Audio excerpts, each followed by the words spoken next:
The Force binds all things across the galaxy, connecting every living being in an invisible web of energy and destiny. But what happens when something arrives from beyond the stars? Something with no connection to the Force, no place in its grand design. What happens when four brothers, born from mutation and trained in an ancient art, fall through the cracks of reality itself into a war that spans 1,000 worlds?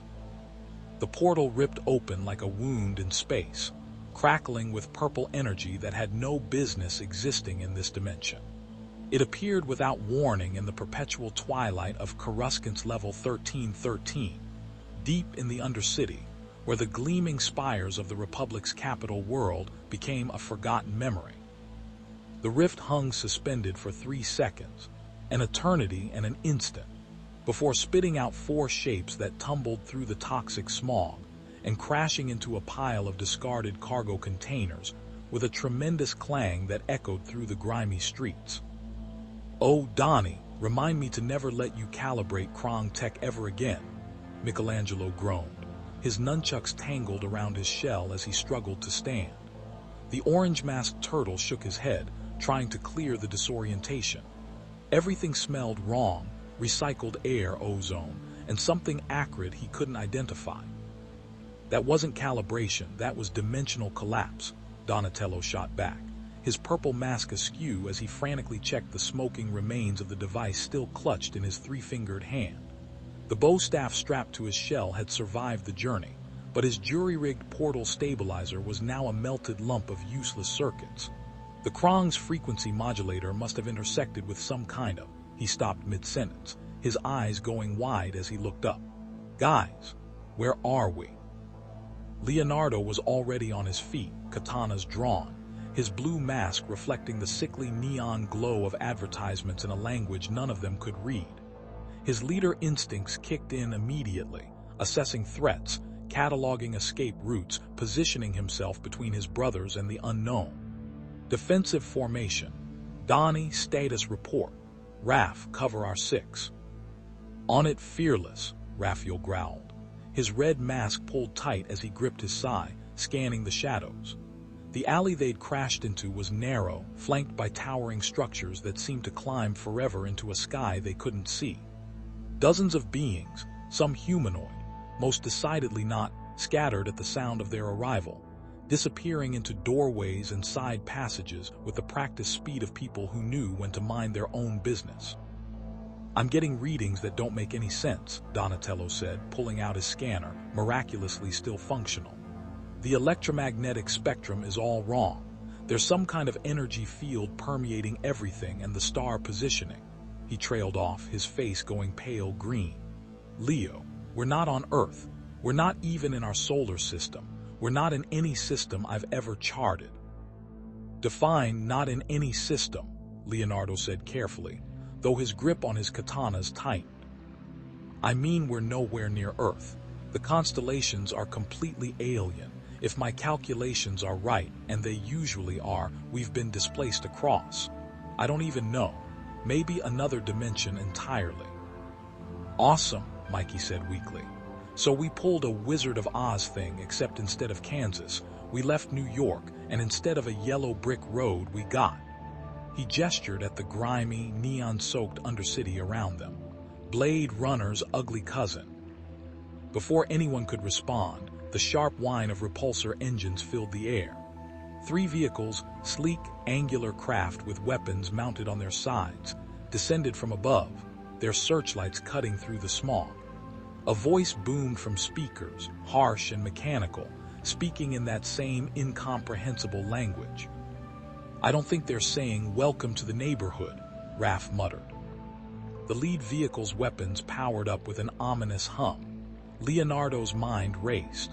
Unknown hostiles, no idea of capabilities, brothers disoriented from dimensional travel, zero intel on environment. Every tactical instinct screamed at him to retreat, but retreat where? They didn't even know which direction was safe. "Republic Security Patrol," a raspy voice said from the shadows behind them. The turtles spun, weapons raised, to see a Rhodian in battered armor step into the dim light, his hands raised in a gesture that was probably meant to be non-threatening, though the blaster on his hip suggested otherwise. He continued speaking, but the words meant nothing to them. "Anyone else getting 'we don't speak your language' vibes?" Mikey asked. The Rodian's eyes, large and multifaceted, widened as he got a better look at them. He said something else, faster now, gesturing urgently toward a side passage. The patrol vehicles were descending, and figures in white armor were rappelling down on cables.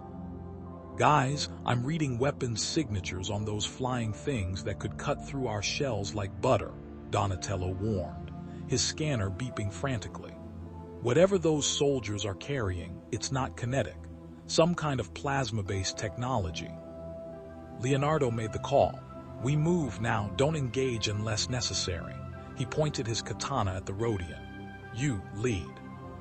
The Rodian seemed to understand the universal language of drawn weapons and urgent tones. He turned and ran, and the turtles followed, their years of navigating New York's sewers and rooftops translating surprisingly well to the Undercity's labyrinthine passages. Behind them, shouts in that alien language echoed, followed by the distinctive sound of energy weapons discharging. Bolts of red light, blaster fire, though they didn't know to call it that yet, scorched the walls where they'd been seconds before.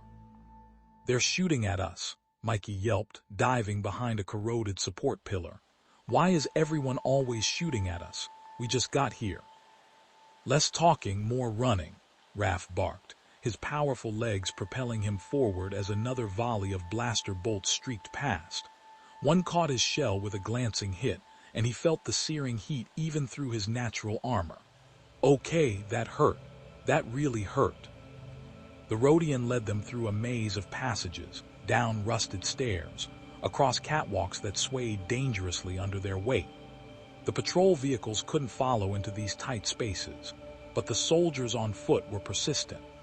Leonardo caught glimpses of them, humanoid figures in white armor, moving with military precision, their weapons tracking with unsettling accuracy. They burst into a wider chamber, some kind of abandoned market where dozens of aliens of species they'd never imagined huddled around flickering fires or conducted business in whispered tones. The Rodian shouted something, and the crowd scattered like roaches when the lights come on. Smart. The turtles kept moving, but Leonardo's tactical mind was already noting the composition of the crowd. Some armed, most not. All of them looking at the turtles with expressions ranging from shock to fear to predatory interest. "Donnie, please tell me you're getting something useful from that scanner," Leonardo said, as they vaulted over a vendor's abandoned stall. "I'm picking up massive energy signatures all around us. This place, wherever we are, is incredibly advanced, but there's something else." Donatello's brow furrowed. "There's this pervasive energy field I mentioned. It's everywhere, flowing through everything. It's not radiation, not electromagnetic. It's almost like it's alive." They rounded a corner and found themselves facing a dead end. A massive blast door sealed shut, its surface covered in rust and graffiti. The Rodian was frantically working some kind of control panel, but it sparked and died under his hands. Behind them, the sound of boots on metal was getting closer. "Raph," Leonardo said simply. "Finally," Raphael grinned. He and Leonardo positioned themselves on either side of the corridor they just exited. Michelangelo readied his nunchucks, and Donatello extended his bow staff. Years of fighting together meant they didn't need words. They knew each other's moves like they knew their own shells. The first soldier rounded the corner at a run, his white armor gleaming even in the dim light, his weapon, some kind of rifle that glowed with blue energy, raised. He didn't expect what he found. Leonardo's katana swept low, non-lethal, aiming for the leg joints in the armor. The blade connected with a screech of metal on plastoid, and the soldier went down. Raphael was already moving, his side catching the next soldier's rifle and wrenching it aside before his other size hilt slammed into the helmet with a resounding crack. "Sorry, dude.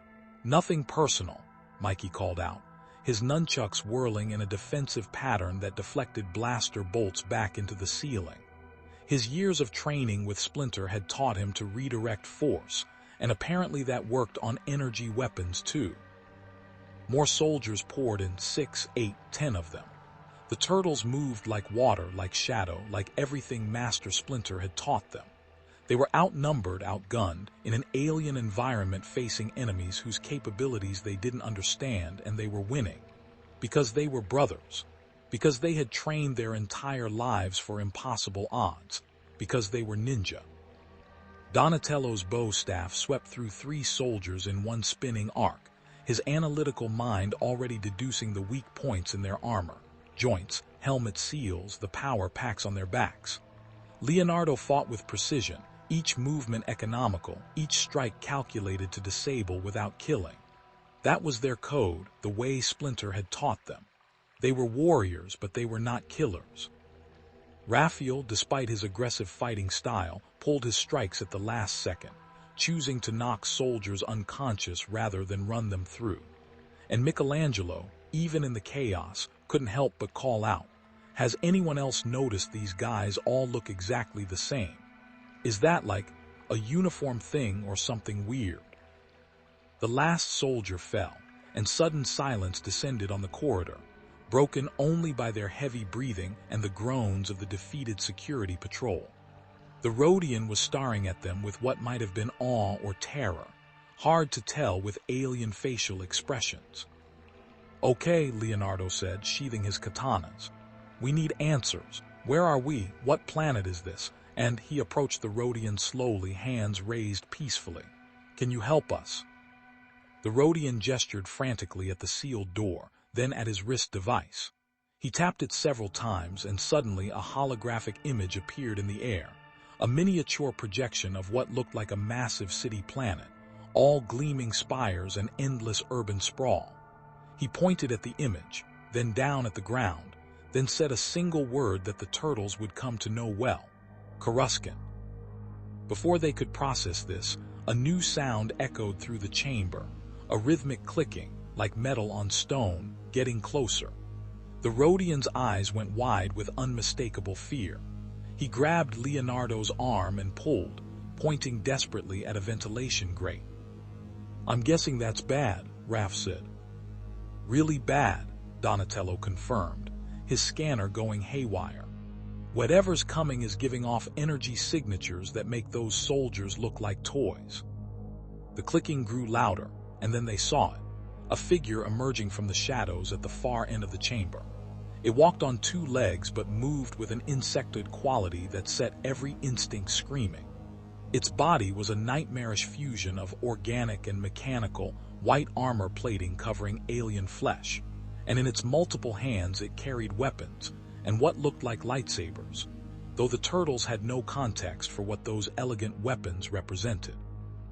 General Grievous had been hunting in the Undercity for a Jedi informant when his sensors picked up an unusual disturbance. 4 life forms, unlike anything in the Republic's databases, had just defeated an entire security with primitive melee weapons and no force signatures whatsoever. Intriguing, and potentially useful. "Well," Mikey said quietly, "that's the scariest robot skeleton alien thing I've ever seen, and we fought the Krong for years." "Move," Leonardo commanded. The turtles scattered as Grievous's lightsabers ignited with a snap hiss that would become terrifyingly familiar to them in the days to come. 4 blades, blue, green, whirled in a pattern of death as the cyborg general charged forward with impossible speed. The turtles had fought fast opponents before, but this was something else. This was a being designed for killing, enhanced by technology they couldn't comprehend, wielding weapons that could cut through their weapons, their shells, their bodies like they were nothing. Leonardo's katana met a lightsaber and the blade sheared in half, the cut so clean and hot that the metal glowed white at the edge. "Fall back, now." Donatello was already at the ventilation grate, his bow staff wedged into the frame. Little help here. Raphael and Michelangelo grabbed the grate, their mutant strength straining against corroded metal. It gave way with a shriek, and Donatello dove through. Mikey followed, then Raph. Leonardo backed toward the opening, his remaining katana held in a defensive grip that he knew was ultimately futile against those impossible blades. Grievous studied him with mechanical eyes that held an organic intelligence. "Interesting specimens," the cyborg general said, his voice a rasping mechanical growl. The words meant nothing to Leonardo, but the tone was universal, predator assessing prey. "Lord Dooku will want to see you." Leonardo didn't understand the words, but he understood intent. He threw a smoke pellet, standard ninja equipment, worked in any dimension apparently, and dove through the grate as the corridor filled with concealing mist. The ventilation shaft was tight even for their turtle bodies, but years in New York sewers had prepared them for worse. They crawled through darkness, following Donatello's scanner glow, the sounds of pursuit echoing behind them. They emerged 10 minutes later in a different part of the Undercity, gasping for breath, covered in grime that smelled worse than anything New York had ever produced. The Rhodian was waiting, having taken a different route, and he gestured urgently toward a nearby building, some kind of cantina, judging by the music and voices spilling out into the street. Inside, the atmosphere was thick with smoke, and the mingled sounds of a dozen species engaged in conversation, argument, and business deals that were likely illegal by any standard. The bartender, a basilisk with 4 arms, looked up at their entrance, all 4 hands freezing in the act of mixing drinks. The entire establishment went silent. Dozens of eyes and other sensory organs turned to stare at the 4 mutant turtles standing in the doorway, covered in grime, battle-worn, and looking like nothing anyone in the galaxy had ever seen before. "So," Michelangelo said into the silence, "anyone here speak English, or know where we can get a pizza?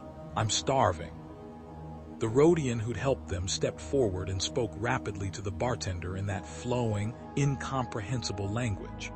The basilisk responded, gesturing with 2 arms while continuing to mix drinks with the other 2. Then he reached under the bar and pulled out a small device, which he tossed to Donatello.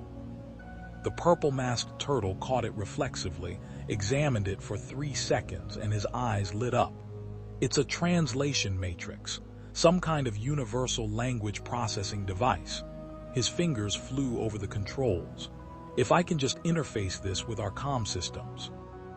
"English," the bartender said, his voice now perfectly understandable through the device. "You speak English. Haven't heard that language in. Actually, I've never heard it. What sector are you from?"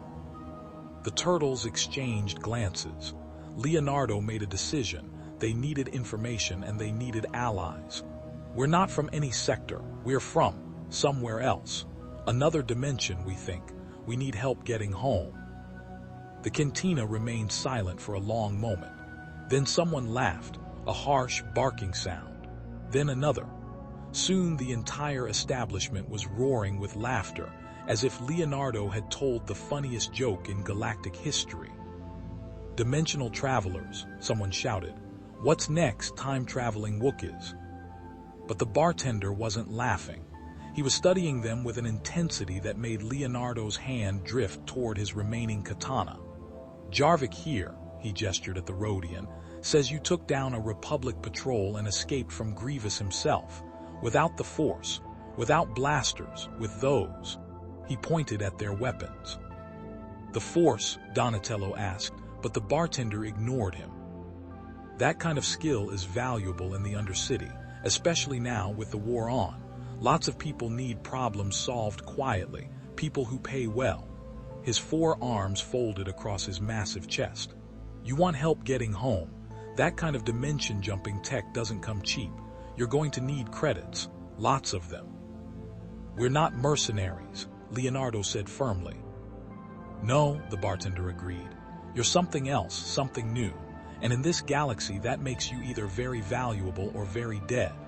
He slid 4 drinks across the bar, some kind of glowing blue liquid. "First round's free, for 4 warriors who just made Grievous look like a fool. After that, you work for information, you work for credits, you work for a way home." Leonardo looked at his brothers. Raphael's expression was grim but resigned. Donatello was already scanning the translation device, his mind racing with possibilities. Michelangelo took one of the drinks and sniffed it cautiously. "Dude," Mikey said quietly, "I don't think we're in New York anymore." "No," Leonardo agreed, accepting one of the drinks but not drinking it yet. "We're somewhere else, somewhere with wars and cyborg generals and energy weapons." He looked around the cantina, at the dozens of alien species, at the holographic displays showing what looked like news feeds of massive space battles and armies of identical soldiers. "We're in a galaxy far, far away from home."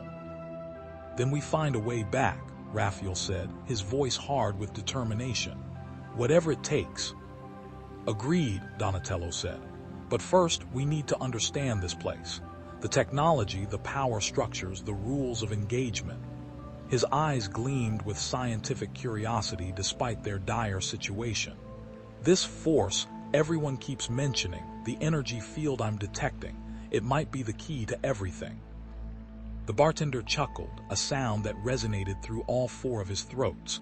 "The Force. You really are from nowhere, aren't you?" He leaned forward conspiratorially. "Let me give you advice for free. In this galaxy there are those who serve the light, those who serve the dark, and those smart enough to serve themselves. Figure out which you are fast, because in the Clone Wars, neutrality doesn't last long." "Clone Wars?" Leonardo asked. "The war that's tearing the galaxy apart. The Republic versus the Separatists. Jedi versus Sith. Clones versus droids. It's been going on for years, and there's no end in sight." The bartender's expression darkened. "And you four just walked right into the middle of it." Somewhere above them, in the gleaming spires of Upper Coruscant, the Jedi Temple stood as a beacon of light and justice. Masters Yoda and Mace Windu stood in the council chamber, both of them feeling a disturbance in the Force, something new, something that shouldn't exist, rippling through the cosmic fabric like a stone thrown into still water. "Felt it, did you?" Yoda asked quietly. "Something has entered the galaxy," Mace Windu confirmed. "Something the Force does not touch. Dangerous, that is, or perhaps necessary." Far below, in the Undercity where light and law held little sway, four brothers from another world were about to learn that, in a galaxy of billions, sometimes the greatest warriors are those who fight not for empires or causes, but for each other. And in the shadows of the Separatist command ship, General Grievous was already transmitting his report to Count Dooku. Four unknown warriors, immune to Force detection, with skills that rivaled Jedi. The Sith Lord's response was immediate and clear. "Find them, bring them to me, alive." The Clone Wars had just become more complicated. The Undercity of Coruscant never truly slept. In the levels where sunlight was a myth and the Republic's laws were suggestions at best, life pulsed with a different rhythm. Transactions in the shadows, deals sealed with blood or credits, and survivors who learned quickly that asking questions was more dangerous than finding answers. The Turtles had taken up residence in an abandoned maintenance facility 3 levels down from the cantina, a space that Donatello declared structurally sound if you ignore the toxic runoff, and Raphael called a dump that makes our sewer lair look like the Ritz. It had been 5 days since their arrival, 5 days of adapting to a galaxy that operated on rules they were still learning. Donatello had set up a makeshift workshop in one corner, his workspace a chaotic fusion of salvaged Coruscant technology and the remains of the Krong device that had brought them here. Holographic displays flickered around him, showing schematics he was slowly beginning to understand. The purple-masked turtle had barely slept, driven by the singular goal of finding a way home. "This galaxy's technology is simultaneously more advanced and more limited than ours," he muttered, manipulating a holographic interface with practiced ease. The translation device had been a breakthrough. He'd managed to integrate it with their communication systems, giving all 4 turtles the ability to understand and speak Basic, the galaxy's common tongue. They've mastered faster-than-light travel through something called hyperspace, but their understanding of dimensional physics is practically non-existent. It's like they skipped an entire branch of theoretical science. Can you build a portal home or not? Raphael asked from where he was practicing katas in the open space, his sai moving through forms Splinter had taught them years ago. The red-masked turtle was on edge, had been since they arrived. Being stranded in an alien galaxy with no clear path home grated against every instinct he had. Not with what I have here. I'd need specialized components, probably from something called a hyperdrive core, and access to massive amounts of power. The kind of power that, Donatello trailed off, studying a schematic that showed the energy output of a Republic Star Destroyer. The kind of power that could either send us home or atomize us. 50-50 odds. I'll take those odds if it gets us back to New York, Raph growled. Easy, Raph, Leonardo said, entering the main space with Michelangelo behind him. Both carried bundles wrapped in cloth, food they traded for using credits earned from 3 days of working for various undercity denizens. Mostly protection jobs, breaking up disputes before they turned violent, recovering stolen property. Nothing that violated their code. Donnie will figure it out. Until then, we survive. Survive? Raphael spun to face his brother, his voice rising. We're stuck in an alien galaxy in the middle of some massive war, with cyborg generals hunting us, and probably a dozen other threats we don't even know about yet.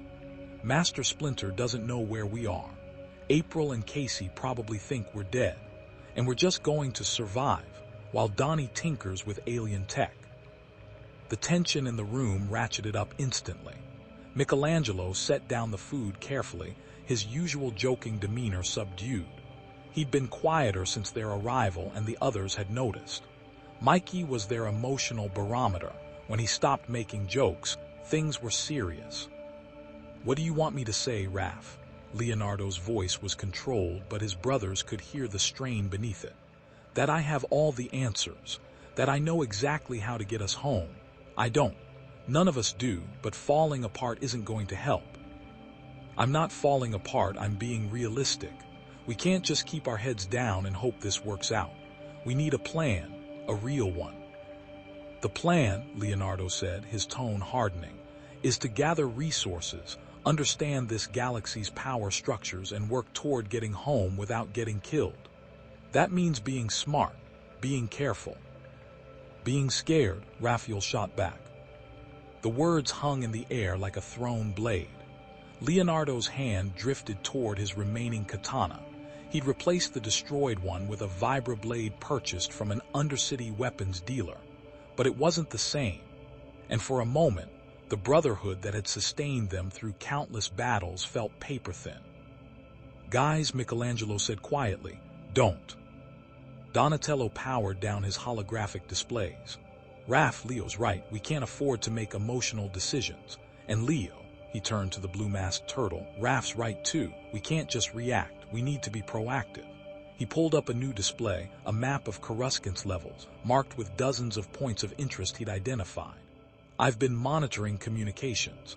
There are several potential leads on the kind of technology we need, but they all require going through people who are complicated. Define complicated, Leonardo said, grateful for the distraction from the confrontation with Raphael. Crime lords, smugglers, black market tech dealers, and something called the Hutt cartel, apparently the most powerful criminal organization in the galaxy. Donatello pulled up an image that made all 4 turtles recoil slightly. This is Ziro the Hutt. He operates out of a club on level 2000. He deals in, among other things, stolen Republic and Separatist technology. The holographic image showed a massive slug-like being covered in purple and gold patterns, with a grotesque face that somehow managed to convey both intelligence and malevolence. That, Michelangelo said with feeling, is the most disturbing thing I've seen since Krang showed us his real body, and that's saying something. Ziro has connections throughout the underworld.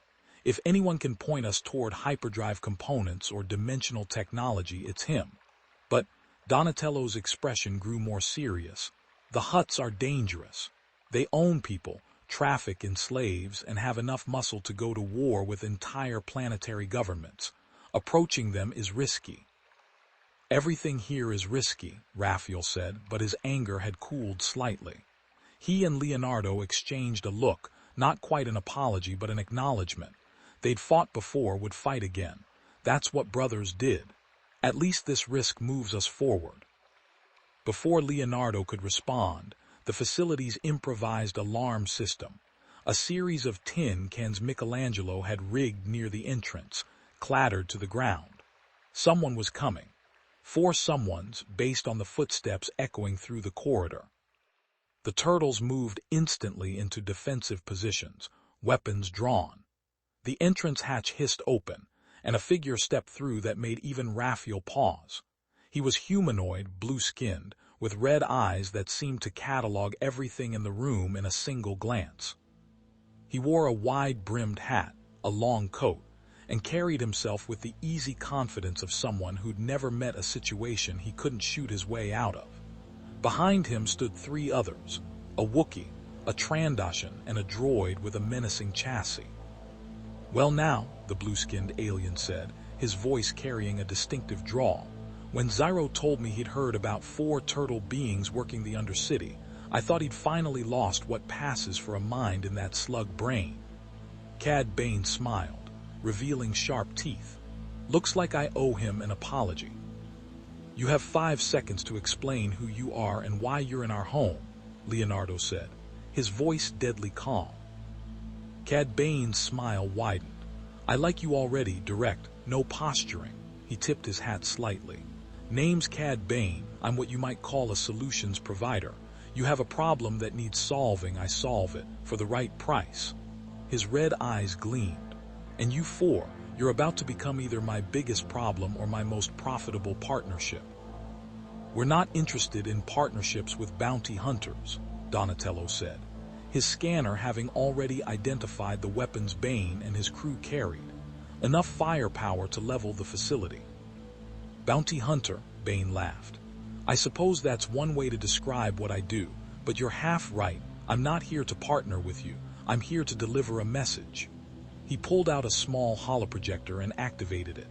An image appeared, the grotesque form of Ziro the Hutt, lounging on what appeared to be a throne. The Hutt spoke in a language that took the translation device a moment to process, a deep, resonant voice that somehow conveyed both boredom and menace. "Greetings, off-world visitors. I am Ziro Tior, and I control 17 levels of this city. You have been operating in my territory without permission, without tribute, and without my blessing. This is unacceptable." The hologram shifted, showing surveillance footage of the turtles, their fight with the Republic patrol, their escape from Grievous, their work over the past 5 days. Ziro had been watching them the entire time. "However," Ziro continued, "I'm not unreasonable. I recognize talent when I see it.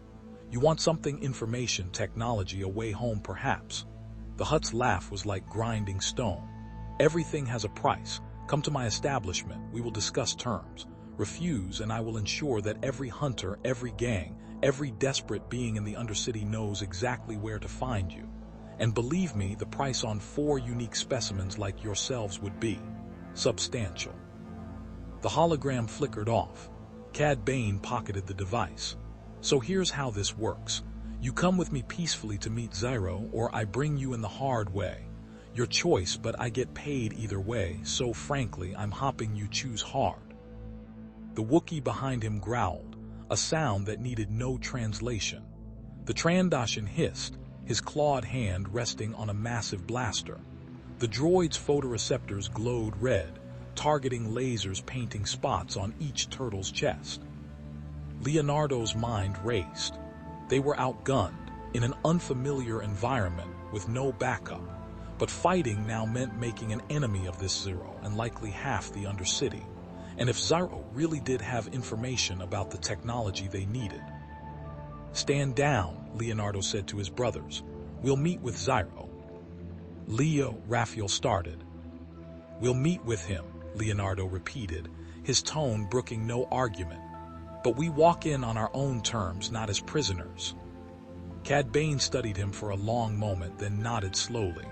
Fair enough, but my crew keeps their weapons hot, and if any of you make a move I don't like, we paint the walls with turtle soup. We clear. Crystal, Leonardo said coldly.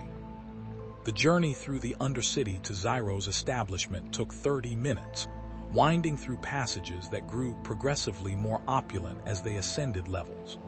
The grime and desperation of the lower levels gave way to neon-lit streets where beings of 100 species conducted business under the watchful eyes of armed guards.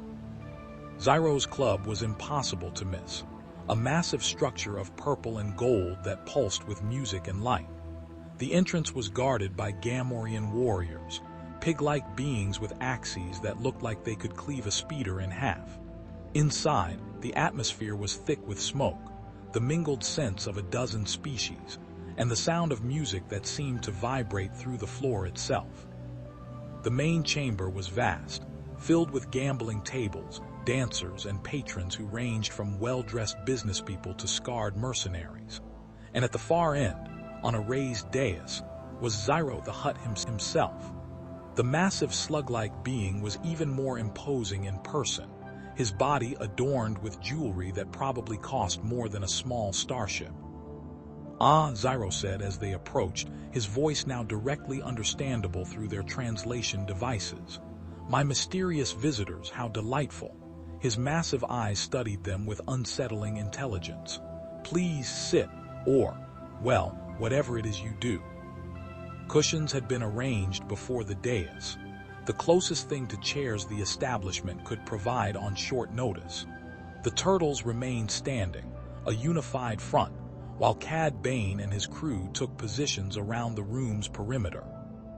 "You want to know what we can offer you," Leonardo said, cutting straight to the point.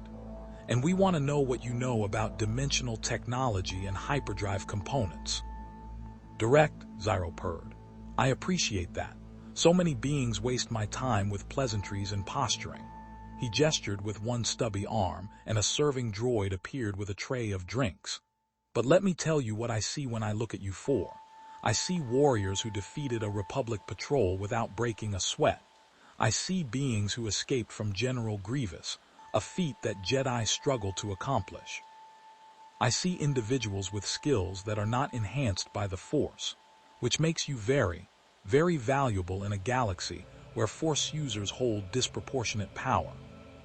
"We're not warriors for hire," Donatello said firmly. "Of course not," Ziro agreed too quickly. "You're heroes, protectors. You have a code." His tone made it clear what he thought of codes. "But here's what you need to understand about this galaxy, my green friends. The Clone Wars have created opportunities for those wise enough to seize them. The Republic is desperate, the Separatists are hungry for any advantage, and caught between them are beings like me who simply want to profit and survive." Ziro leaned forward slightly, his massive bulk shifting. "I have information about Separatist research facilities where they're experimenting with hyperspace technology, anomalies, tears in space, perhaps even dimensional rifts. This information could help you get home, but information is currency, and currency must be earned." "What do you want?" Leonardo asked, though he suspected he already knew the answer. "There's a Republic senator," Ziro said, pulling up a holographic image. "Senator Clovis of Scipio. He's been very difficult lately, interfering with certain business arrangements, asking uncomfortable questions about funding and supply chains. I need him to have an accident. Nothing fatal, I'm not a monster, but something that will keep him occupied and out of my affairs for the foreseeable future."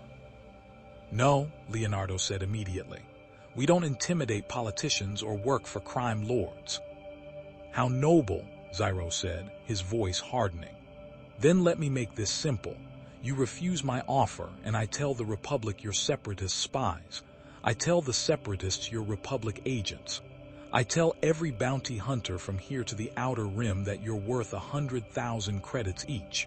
How long do you think you'll survive?" The temperature in the room seemed to drop. Raphael's hand tightened on his side. Michelangelo shifted his weight, ready to move. Donatello's analytical mind was already calculating odds, escape routes, hostile positions. But before Leonardo could respond, the club's entrance exploded inward. The blast was controlled, precise, shaped charges that took out the doors without collapsing the structure. Through the smoke and debris strode figures in brown robes, lightsabers ignited, their blue and green blades cutting through the haze like beacons. Jedi. Leading them was a Togruta female, her distinctive headtails marked with white and blue patterns, her bearing confident beyond her apparent youth. Beside her walked a human male with a mechanical arm, his robes darker, his lightsaber held in a grip that spoke of countless battles. The third figure was shorter, green-skinned, walking with a cane, but radiating an authority that made even Ziro hesitate. "Ziro Dizaligictior," the young Togruta said, her voice carrying across the suddenly silent club. "You're under arrest for conspiracy with separatist forces, illegal weapons trafficking, and about 15 other charges I can list if you'd like." "Ahsoka Tano," Ziro said, his tone poisonously sweet. "How lovely to see you again, and you've brought friends. Master Skywalker, Master Yoda, to what do I owe the honor?" Anakin Skywalker's eyes swept the room, cataloging threats with the efficiency of a seasoned general. His gaze landed on the turtles and stopped. "What are they?" "Illegal genetic experiments, I assume," Ahsoka said, though her voice held uncertainty. "I've never seen their species before." "In the Republic's database they are not," Yoda said quietly, his ancient eyes studying the turtles with an intensity that made them all uncomfortable. "But in the Force," he paused, "nothing, no presence at all, as if they do not exist." "We exist just fine, thanks," Raphael said, unable to stop himself. The situation was deteriorating rapidly. Ziro's guards were moving into position, hands on weapons. Cad Bane had melted into the shadows. The bounty hunter knew when to cut his losses. The Jedi were focused on Ziro, but clearly aware of every other being in the room. "Interesting times we're having," Ziro said casually. "Jedi interrupt my business, mysterious warriors appear in my club, and everyone seems very tense. Perhaps we should all—" "Master," Ahsoka shouted, her lightsaber moving in a blur to deflect a blaster bolt that had come from somewhere in the crowd. And suddenly, the entire club erupted into chaos. Ziro's guards opened fire on the Jedi. Patrons scrambled for exits or dove behind cover. The Jedi's lightsabers became whirling shields of light, deflecting bolts in every direction. And the turtles found themselves caught in the middle of a firefight between the Republic's peacekeepers and the Undercity's criminal empire. "Move," Leonardo shouted, and his brothers scattered.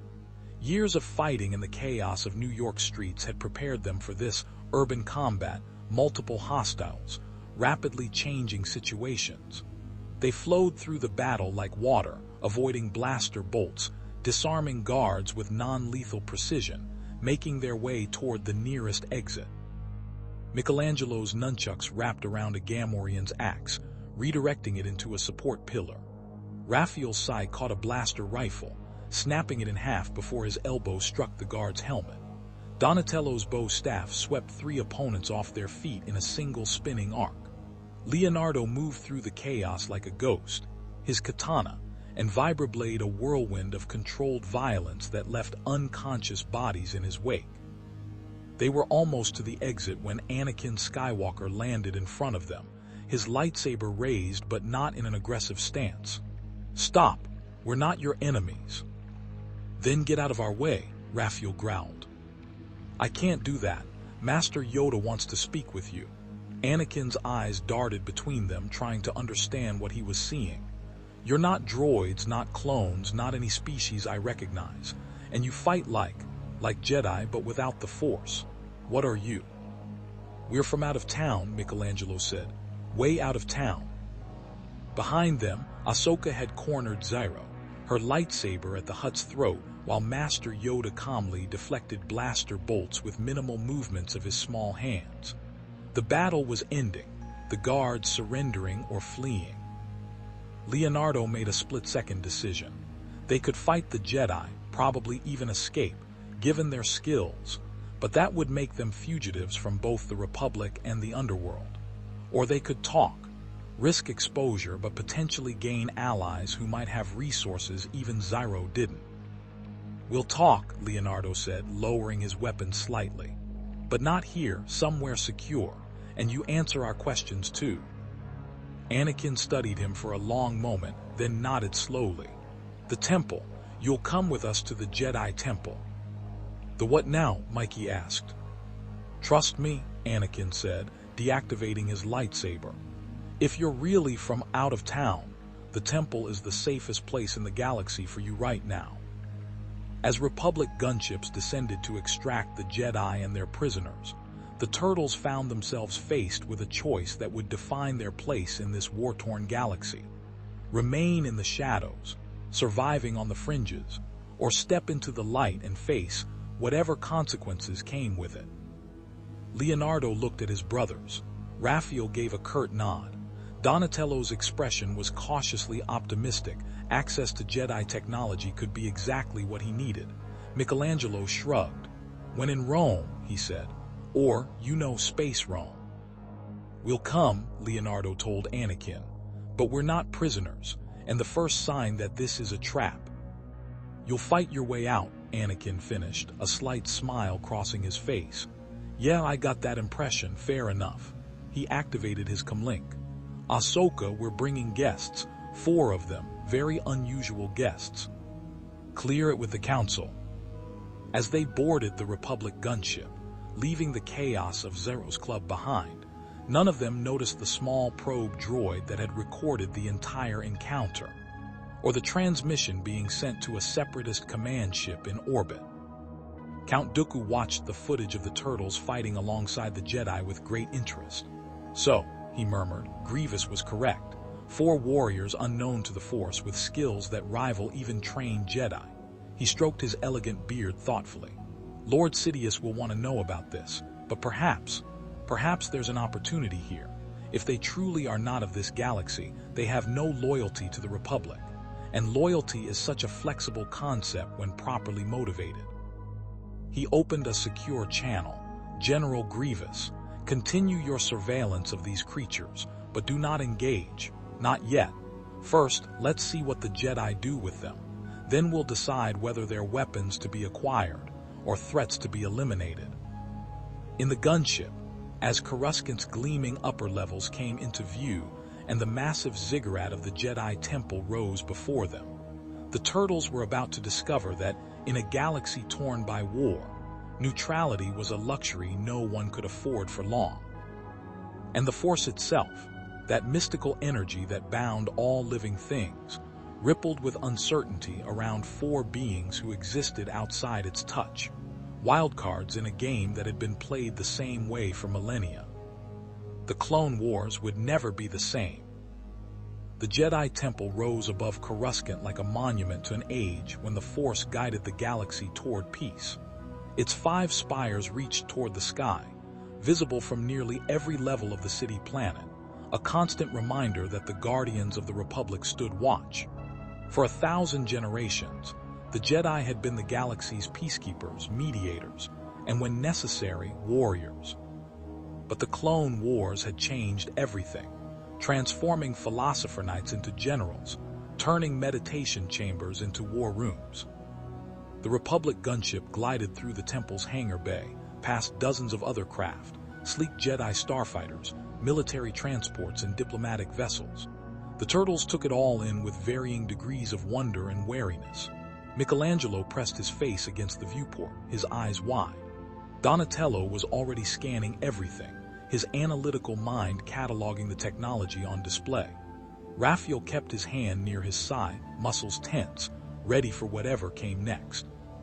And Leonardo watched Anakin Skywalker and Ahsoka Tano, studying the way they moved, the unconscious confidence of warriors who knew exactly where they stood in the universe.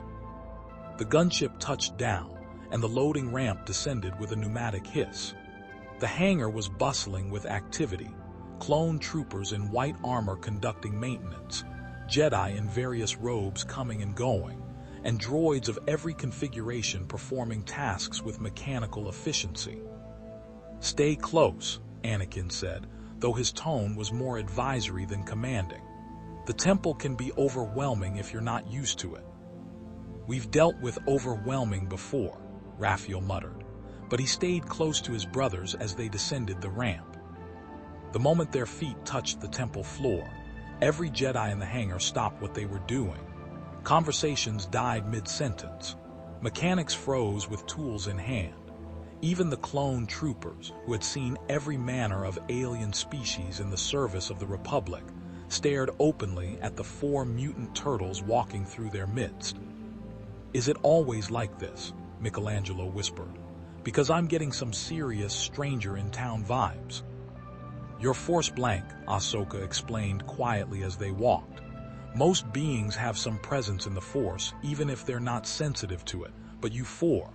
It's like looking at empty space. To us anyway, it's deeply unsettling." "Sorry," Mikey offered. "Don't be," Anakin said, his mechanical hand flexing unconsciously, a tell Leonardo had already noted. "Different isn't bad, it's just different. The Council will want to meet you immediately, though." Master Yoda was very insistent. They passed through corridors of polished stone, past chambers where younglings practiced with training sabers under the watchful eyes of instructors, meditation gardens where Jedi sat in perfect stillness, and archives where knowledge of 1,000 worlds was preserved. The temple was massive, ancient, and suffused with a sense of purpose that even the turtles could feel, despite their disconnection from the Force. Finally, they reached a turbolift that ascended into one of the temple's towers. As they rose, Donatello couldn't help but ask, "This Force you keep mentioning, what exactly is it?" Anakin and Ahsoka exchanged glances, the kind of look that said they'd tried to explain this before and knew how inadequate words would be. "The Force is an energy field created by all living things," Anakin said finally. "It surrounds us, penetrates us, binds the galaxy together. Some of us can sense it, manipulate it, use it to do things that seem impossible to others." "Like your lightsabers?" Donatello asked, his scientific curiosity overriding his caution. "Among other things," Ahsoka said. She raised her hand and a small tool from a nearby maintenance cart lifted into the air, floating gently across the space to land in her palm. "Telekinesis, enhanced reflexes, precognition, persuasion. The Force touches everything." "Except us," Leonardo said quietly. "Except you," Anakin confirmed, which raises a lot of questions. The turbolift opened into the council chamber, a circular room ringed with chairs where the wisest and most powerful Jedi in the Order sat in judgment and deliberation. Except now, with the Clone Wars raging, half the seats were empty. Their occupants spread across the galaxy, leading troops, negotiating treaties, fighting battles on 100 worlds. Master Yoda sat in his chair, his ancient eyes bright with curiosity. Beside him were Masters Mace Windu, Plo Koon, Ki-Adi-Mundi, and a handful of others present via hologram, their blue-tinted forms flickering slightly with distance. The weight of their combined attention was almost physical. "Welcome," Yoda said, his voice deceptively gentle. "Strange visitors to our galaxy you are, many questions we have." Leonardo stepped forward, his brothers flanking him in a defensive formation that wasn't quite hostile but made their unity clear. "We have questions too, starting with, are we prisoners or guests?" Mace Windu's stern expression didn't change. "That depends on your answers." "Then we'll trade," Leonardo said firmly. "Information for information. We tell you about us. You tell us about this galaxy and how we might get home." A ripple of surprise went through the assembled Jedi. Few beings spoke to the Council with such directness, especially not unknowns with no connection to the Force. But Yoda's ears twitched, the closest thing to a smile the ancient master allowed himself. "Fair that is," Yoda said. "Begin you may. Your names, your origin, and how to this galaxy you came. Leonardo glanced at his brothers, received subtle nods, and began. He told them everything. Their mutation in New York sewers, their training under Master Splinter, their years fighting the Foot Clan and interdimensional threats like the Krom. He explained the portal device, the malfunction, their arrival in the Undercity 5 days ago. He was honest about their encounters with the Republic Patrol, with Grievous, with Ziro. The Jedi listened in silence, their expressions ranging from fascination to skepticism. When Leonardo finished, the chamber was quiet for a long moment. Another dimension, Ki-Adi-Mundi said finally, his voice thoughtful. The Force has long suggested that realities beyond our own might exist, but this is the first confirmed case of cross-dimensional travel. If we're to believe them, Mace Windu said, his tone carefully neutral. We have only their word that they're from another dimension and not, say, genetic experiments created by the Separatists or some unknown faction. Come on, Raphael said, his temper flaring. We just told you everything. What more do you want? Proof, Mace said simply. We're at war. Trust is a luxury we can't afford with unknowns. Sense deception in them I do not, Yoda said quietly. Truth they speak. Or truth as they know it at least. His gaze fixed on Donatello. The device that brought you here, show it to us. Donatello hesitated, then pulled the ruined Krong portal device from his pack. He'd been carrying it everywhere, unwilling to leave it unguarded. He set it on the chamber floor, and Yoda gestured. The device floated into the air, rotating slowly as the assembled Jedi examined it. Fascinating, Plo Koon said, his voice filtered through his breathing mask. The energy signatures are unlike anything in our databases. This technology operates on principles that are completely alien to our understanding of physics. Could analyze it more thoroughly, our temple engineers could, Yoda said. Perhaps help you repair it, we might. In exchange for what? Leonardo asked, because there was always an exchange. Nothing was free, especially not in a galaxy at war. Mace Windu leaned forward slightly. In exchange for your help, we're fighting a war that's tearing the Republic apart. The Separatists have superior numbers, advanced droid armies, and leadership that's proven willing to commit atrocities to achieve victory.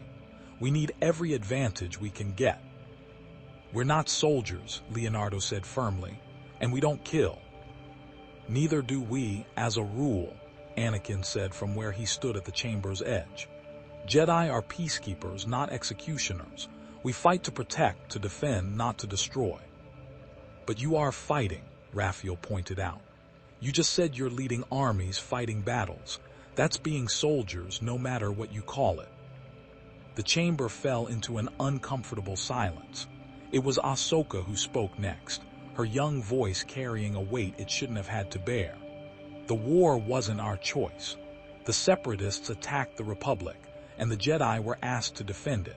We serve the Republic because it represents billions of beings who deserve peace and freedom. And your enemies, Donatello asked quietly, who are they, what do they want? Mace Windu gestured, and a holographic display materialized in the center of the chamber. It showed a map of the galaxy, with vast swathes colored red, Separatist territory. The Confederacy of Independent Systems. They claim the Republic has become corrupt, that the Senate cares more about corporate interests than the well-being of citizens in the Outer Rim. Their solution is to break away, form their own government. That doesn't sound unreasonable, Michelangelo said hesitantly. I mean, if they think the system isn't working. Their methods are what makes them enemies, Mace said coldly. They employ droid armies that show no mercy. They've committed genocide on worlds that refuse to join them. They're led by Count Dooku, a former Jedi who's fallen to the dark side of the Force, and they're secretly controlled by a Sith Lord who seeks to destroy everything the Jedi represent. The hologram shifted to show images of battle, clone troopers fighting droid armies, cities in flames, refugees fleeing burning worlds. Then it showed Count Dooku, elegant and aristocratic, his red lightsaber cutting through Republic forces with terrifying efficiency. "The Sith," Yoda said, his voice heavy with centuries of burden. "Ancient enemies of the Jedi they are. Thought extinct for a millennium we did, but returned they have, and behind this war their machinations lie." Leonardo studied the hologram, his tactical mind processing the information. "You're saying this entire war is being orchestrated by your ancient enemies, that both sides are being manipulated?" "We suspect it," Ki-Adi-Mundi said, "but we cannot prove it. The Sith Lord behind Dooku remains hidden, pulling strings from the shadows." "That's insane," Raphael said. "How do you fight a war when you don't even know who your real enemy is?" "Carefully," Anakin said with a bitter smile, "and not very well if we're being honest." Donatello was studying the tactical displays with intense focus. "Your clone army, they're all identical. Clones of a bounty hunter named Jango Fett," Plo Koon explained. "Grown in accelerated development, trained from birth to be soldiers. They're loyal, effective, and absolutely dedicated to the Republic." "That's horrifying," Michelangelo said quietly. "Growing people just to fight in a war, he searched for words. "That's wrong." "Many would agree with you," Mace Windu said. "But it's the reality we face. Without the clone army, the Republic would have fallen to the separatist droid forces in the first year of the war." The turtles exchanged glances, a silent conversation passing between them. They'd fought alongside clones in concept before, fought against them too, when the Krang deployed their duplicates. But an entire army of beings created solely to fight and die. That violated something fundamental in their worldview. "You ask us to help you," Leonardo said slowly. "But you're asking us to participate in a war where both sides might be controlled by the same hidden enemy, where one side uses enslaved clones and the other uses emotionless droids. You're asking us to choose between two evils." "We're asking you to choose the lesser evil," Mace said. "The Republic, for all its flaws, represents democracy, freedom, and the rule of law. The Separatists represent tyranny, oppression, and the destruction of everything the Jedi have spent millennia building." "Bold words," Raphael said, "but we've heard speeches like that before. The Shredder claimed he was bringing order to New York. Sounded real noble, right up until we saw what his order looked like." "We are not the Shredder," Mace said, his voice hardening. "Prove it," Raphael shot back. The tension in the room spiked dangerously. Several Jedi hands drifted toward lightsabers, not quite a threat but a clear statement. The turtles didn't move, but their readiness was palpable. "Enough," Yoda said, his walking stick tapping the floor with surprising force. "At an impasse we are. Trust neither side has. Understandable this is." His ancient eyes moved between the turtles and the assembled Jedi. "A test, I propose." "What kind of test?" Leonardo asked warily. "A mission, small, contained, important but not critical to the war effort." Yoda gestured to Anakin and Ahsoka. "With Skywalker and his Padawan you will go. A relief convoy to Ryloth needs escort. Separatist raiders have been attacking humanitarian shipments. Protect the innocent you will. Fight only to defend. Kill no one if possible." His gaze intensified. "See how you operate we will. See if your code matches your words." "And if we refuse?" Leonardo asked. "Then free to leave you are," Yoda said simply. "Your device we will keep to study. Information about dimensional travel too valuable to lose, but you we will not hold against your will." It was a calculated offer, and Leonardo recognized it as such. Refuse, and they lost their best chance at getting home. Accept. And they committed themselves to at least one operation for the Republic, which could lead to more, could trap them in this war. But it also gave them a chance to see these Jedi in action, to judge for themselves whether the Republic's ideals matched its rhetoric. "We need to discuss this," Leonardo said, "privately." Yoda nodded. "An hour you have, Meditation Garden Level 7, private it is, decide there." The Jedi Council departed in silence, leaving only Anakin and Ahsoka to escort them. The young Togruta led them through corridors to an outdoor garden that seemed impossible this high in the temple's towers. Trees grew from beds of real soil, water flowed in carefully designed streams, and the sound of the city below was muted to almost nothing. "We'll be just outside," Anakin said. "Take your time." When they were alone, the four brothers formed a circle, just as they had countless times before in their lair beneath New York. "This is bad," Raphael said immediately. "We're getting played. They want us as weapons, same as Ziro did, just with better PR." "Maybe," Donatello said, "but they also have resources we need. The technology here is centuries beyond the Krong device. If anyone can help us get home, it's them." "At what cost?" Raphael demanded. "We sign up for one mission, it becomes 2, then 10, then we're fighting their war for them while Master Splinter thinks we're dead." "Raph's right about the risk," Leonardo admitted. "But so is Donnie. Without their help, we might never get home." And he paused, choosing his words carefully. "This Ryloth mission, protecting refugees from raiders, that's not war, that's exactly what we've always done." "In New York," Raphael said, "against enemies we understood in a world where we knew the rules. Here, we don't know anything. Those raiders could be freedom fighters for all we know. Those refugees could be military supplies disguised as humanitarian aid." "So we verify," Donatello said. "We go, we watch, we judge for ourselves. If it's really about protecting innocent people, we help. If it's military operations disguised as peacekeeping, we walk away." "And if they won't let us walk away?" Raphael asked. "Then we make them let us," Leonardo said quietly. The words hung heavy in the garden air. Michelangelo, who had been uncharacteristically quiet, finally spoke. "Guys, can I say something?" When they nodded, he continued. "This place, this whole galaxy, it's messed up. Wars everywhere, people who are born just to fight, entire planets getting destroyed. It's way bigger and way worse than anything we faced in New York." He looked at each of his brothers in turn. "But that family in the Undercity we helped, the ones whose home was being robbed, they smiled at us. They were grateful. And that kid whose pet thing we rescued from falling into a ventilation shaft, he hugged Raph's leg." "He did not," Raphael muttered, but his expression softened slightly. "He did," Mikey insisted. "My point is, yeah, this isn't our fight. This isn't our galaxy. But people are people, whether they're human or Rhodian or whatever. If we can help and it doesn't compromise who we are, shouldn't we?" Leonardo felt a swell of pride in his youngest brother. Mikey might joke and goof around, but his heart was always in the right place. Mikey's right. We help because that's who we are, but we stay smart about it. This is reconnaissance as much as it is a mission. We learn everything we can about these Jedi, about this war, about this galaxy. And the first sign that we're being used for something we can't stomach, we're out."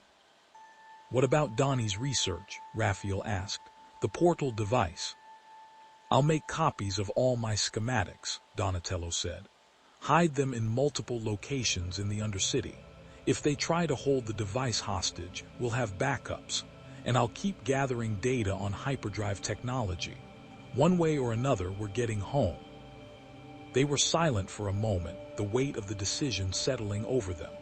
Then Leonardo extended his hand, palm down. Raphael placed his hand on top of Leonardo's. Donatello added his. Michelangelo completed the stack. "For Master Splinter," Leonardo said. "For getting home," Donatello added. "For not getting dead in space," Raphael contributed. "For pizza," Michelangelo said, earning groans from his brothers. "What? I miss pizza. This galaxy's food is weird." They broke the stack and returned to where Anakin and Ahsoka waited. The two Jedi studied them, trying to read their decision in their body language. "We'll do it," Leonardo said. "One mission. We protect the convoy, we see how you operate, and then we talk about next steps. But we're not signing up for your war. We have our own code, our own mission. You respect that or the deal's off." Anakin's mechanical hand clenched, then relaxed. "Fair enough. We leave at dawn. That gives us time to brief you on the situation, the enemy's tactics, and what to expect on Ryloth. And to get you proper gear, Ahsoka added, eyeing their weapons. Your swords and sticks are impressive, but this is a war zone. You'll need armor, communicators, and probably a few other things. We work better without armor, Raphael said. Slows us down. Then you're going to learn real fast why everyone else wears it, Anakin said with a slight smile. Blaster bolts don't care about your mobility. As they walked back toward the temple proper, Leonardo caught sight of the setting sun, Coruscant star dipping below the horizon of endless cityscape. It painted the sky in shades of orange and purple that reminded him, painfully, of New York at dusk. Somewhere in another dimension, Master Splinter was probably meditating, April was probably studying, Casey was probably breaking something. And 4 mutant turtles were about to fly to an alien world to fight in a galactic war. They barely understood. Leo, Michelangelo said quietly, moving beside him. We're going to get home, right? Leonardo looked at his youngest brother, saw the fear hidden beneath the bravado, and did what any good leader does, he lied. Yeah, Mikey, we're going to get home. But as Coruscant's artificial lights began to glow against the gathering darkness, Leonardo couldn't shake the feeling that they were being drawn into something far larger and more dangerous than they realized. Somewhere in the Force, that mystical energy they couldn't feel, destinies were shifting, paths were diverging, and 4 brothers from another world were about to change the course of the Clone Wars in ways neither Jedi nor Sith could predict. In the depths of space, aboard his command ship, Count Dooku watched the surveillance footage of the turtles entering the Jedi Temple. His elegant features showed no emotion, but his mind was racing with possibilities. So the Jedi have taken them in, he murmured. How predictable, always seeking to add to their ranks, to swell their numbers with anyone who might be useful. He closed the hologram with a gesture. But these creatures have no connection to the Force. That makes them interesting, very interesting indeed. He activated a secure channel. General Grievous, accelerate your preparations. When they leave for Ryloth, I want full surveillance. Let's see what these ninja turtles are truly capable of before we make our move. The hologram flickered, showing Grievous's mechanical form. And if the opportunity presents itself to capture them. Dooku smiled, an expression that held no warmth. Then by all means, General, show them the true might of the Separatist Alliance. Let's give our new friends a proper welcome to the Clone Wars. The transmission ended, and in the silence of his meditation chamber, Dooku contemplated the Force. It showed him nothing about these creatures, which in itself was telling. They were variables in an equation that had been calculated to perfection, unknowns in a scheme millennia in the making. And Darth Sidious, his master, did not tolerate unknowns. The shuttle dropped out of hyperspace with a shudder that the turtles felt in their shells. Through the viewport, Ryloth emerged from the star field, a world of harsh beauty, tidally locked so that one hemisphere baked in eternal day while the other froze in perpetual night. Between these extremes, in the narrow habitable zone called the Bright Lands, the Twi'lek people had built their civilization, a culture of survivors who had learned to thrive in the margins. Leonardo pressed his face closer to the viewport, taking in every detail. The planet's surface was scarred. Visible even from orbit were the marks of orbital bombardment, burned settlements, and the telltale geometry of military installations. This was a world at war. First time off-world, Anakin asked from the pilot's seat, his hands moving across the controls with practiced ease. Beside him, Ahsoka monitored the scanner displays, her montrals, the distinctive head tails of her species, twitching slightly as she concentrated. First time off Earth, Donatello corrected, his eyes glued to his scanner as he recorded every reading he could. Actually, first time off our dimension. This is incredible, the scale of it all. Gets old quick when people are shooting at you, Raphael muttered, checking his psi for the 100th time. The Jedi had tried to convince them to carry blasters as backup, but the turtles had refused. Their weapons were extensions of themselves, trained with for years under Master Splinter's guidance. Switching to energy weapons would have been like asking them to fight with one eye closed. They'd made compromises, though. Each turtle now wore a Republic-issued comm unit integrated into their masks, a small shield generator on their belts, Donatello's idea, after seeing how effective they were against blaster fire, and tactical harnesses that carried medical supplies, emergency rations, and various tools. They looked like a bizarre fusion of ancient ninja and modern soldier. Coming up on the rendezvous point, Ahsoka announced. The convoy should be waiting just inside Ryloth's defensive perimeter. 5 freighters carrying medical supplies, food, and reconstruction materials for the liberated territories. Liberated, Raphael said skeptically. That what we're calling it? Anakin's jaw tightened slightly, but his voice remained level. The Separatists occupied Ryloth for 8 months, enslaved the population, stripped the planet of resources, and executed anyone who resisted. Yes, Raphael, liberated. The tension in the shuttle spiked. Michelangelo, ever the peacemaker, quickly changed the subject. So these Twi'leks, they're cool with turtles, right?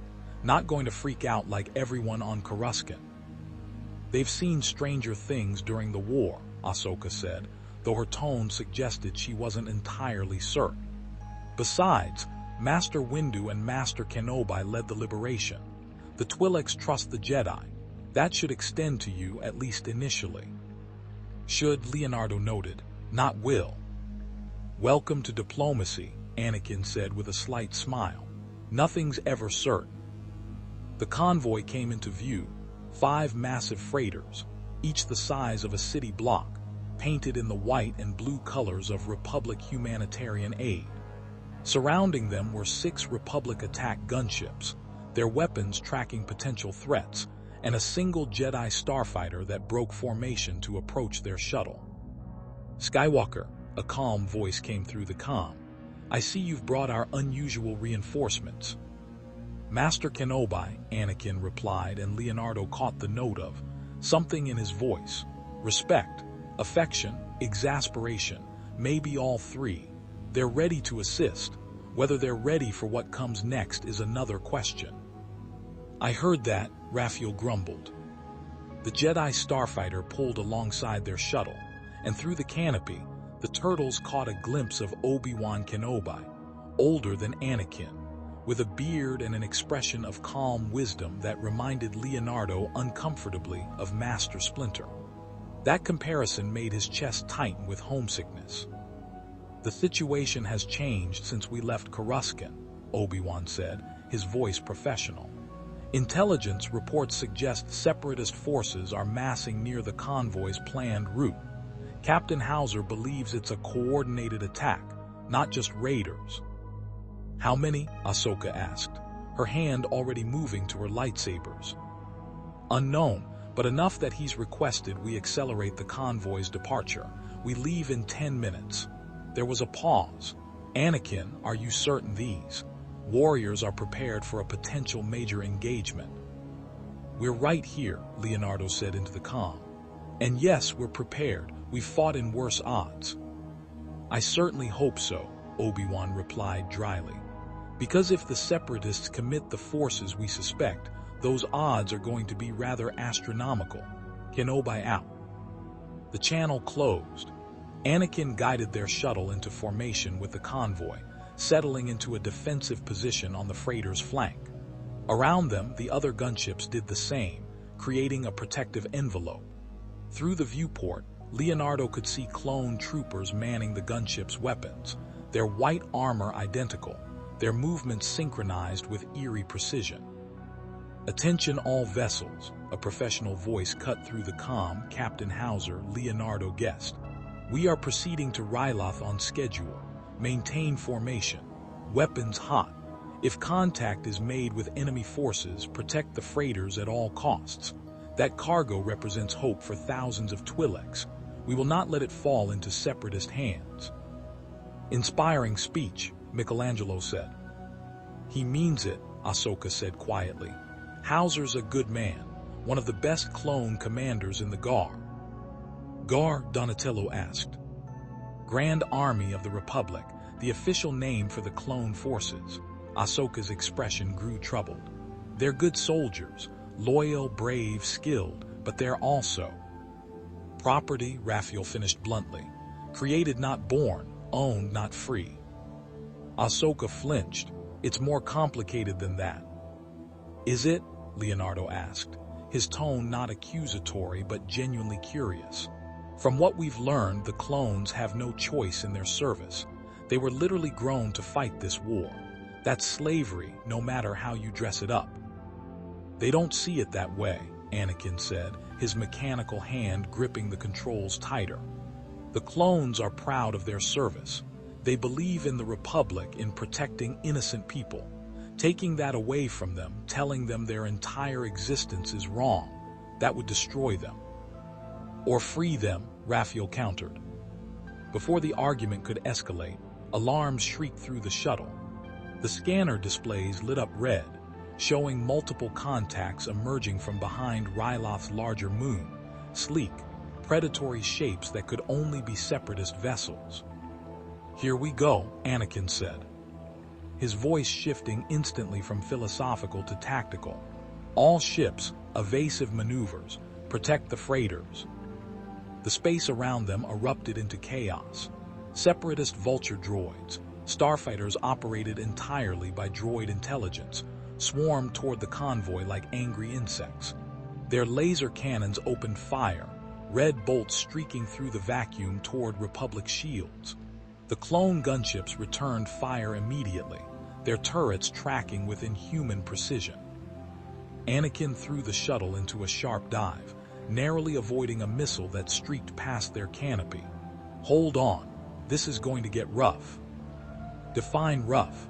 Michelangelo yelped as the shuttle spun, artificial gravity struggling to compensate. That, Ahsoka pointed through the viewport at something that made even Leonardo's tactical mind falter. A massive separatist frigate was descending from high orbit, its belly opening to disgorge dozens more vulture droids and something worse, troop transports heading directly for the freighters. They're trying to board, Donatello said, his analytical mind cutting through the fear. Take the convoy intact. Smart and efficient, Anakin growled. Typical separatist doctrine. They want those supplies for themselves. He yanked the shuttle around, bringing them alongside one of the freighters just as a separatist boarding craft latched onto its hull with magnetic clamps. And that's where you four come in. Ahsoka and I will fly cover. You board that freighter and repel any droids that get inside. You want us to fight in space? Raphael asked incredulously. The freighter has atmosphere and gravity, Ahsoka said quickly, already moving to the shuttle's side hatch. You'll board through the airlock, standard breach and clear operation. Can you handle it? Leonardo looked at his brothers. They'd trained for urban combat, sewer infiltration, rooftop pursuits, never boarding actions on alien spacecraft in the middle of a space battle. But they'd also learned to adapt, to overcome, to do the impossible when the situation demanded it. We can handle it, Leonardo said. The shuttle maneuvered close to the freighter's airlock, and Ahsoka worked the controls to establish a hard seal. The droids will be cutting through from their transport. You'll have maybe 2 minutes before they're inside. Use that time to find defensible positions, protect the crew, and keep those supplies secure. She activated her lightsaber, the green blade humming to life. And remember, droids don't take prisoners. They'll kill everyone on board if given the chance. The airlock cycled open with a hiss. Beyond was a narrow corridor, utilitarian and cramped, with pipes and conduits running along the ceiling. Somewhere deeper in the ship, the turtles could hear the screech of metal being cut. The droids were already at work. Go, Ahsoka commanded. We'll cover you. The four brothers moved as one, flowing into the freighter with the fluid grace of years of training. Leonardo took point, his katana and vibroblade drawn. Raphael covered the rear, his sai ready. Donatello extended his bow staff, and Michelangelo's nunchucks hung loose and ready in his hands. They found the freighter's crew, 3 Twi'leks and 2 humans, huddled in the bridge, their faces pale with terror. One of the Twi'leks, a female with blue skin and the distinctive head-tails of her species, stared at the turtles with wide eyes. What are you?" "Reinforcements," Leonardo said simply. "Where are the droids cutting in?" She pointed with a shaking hand toward the cargo bay. "Lower deck. They attached to the maintenance access. We sealed the blast doors, but they won't hold long."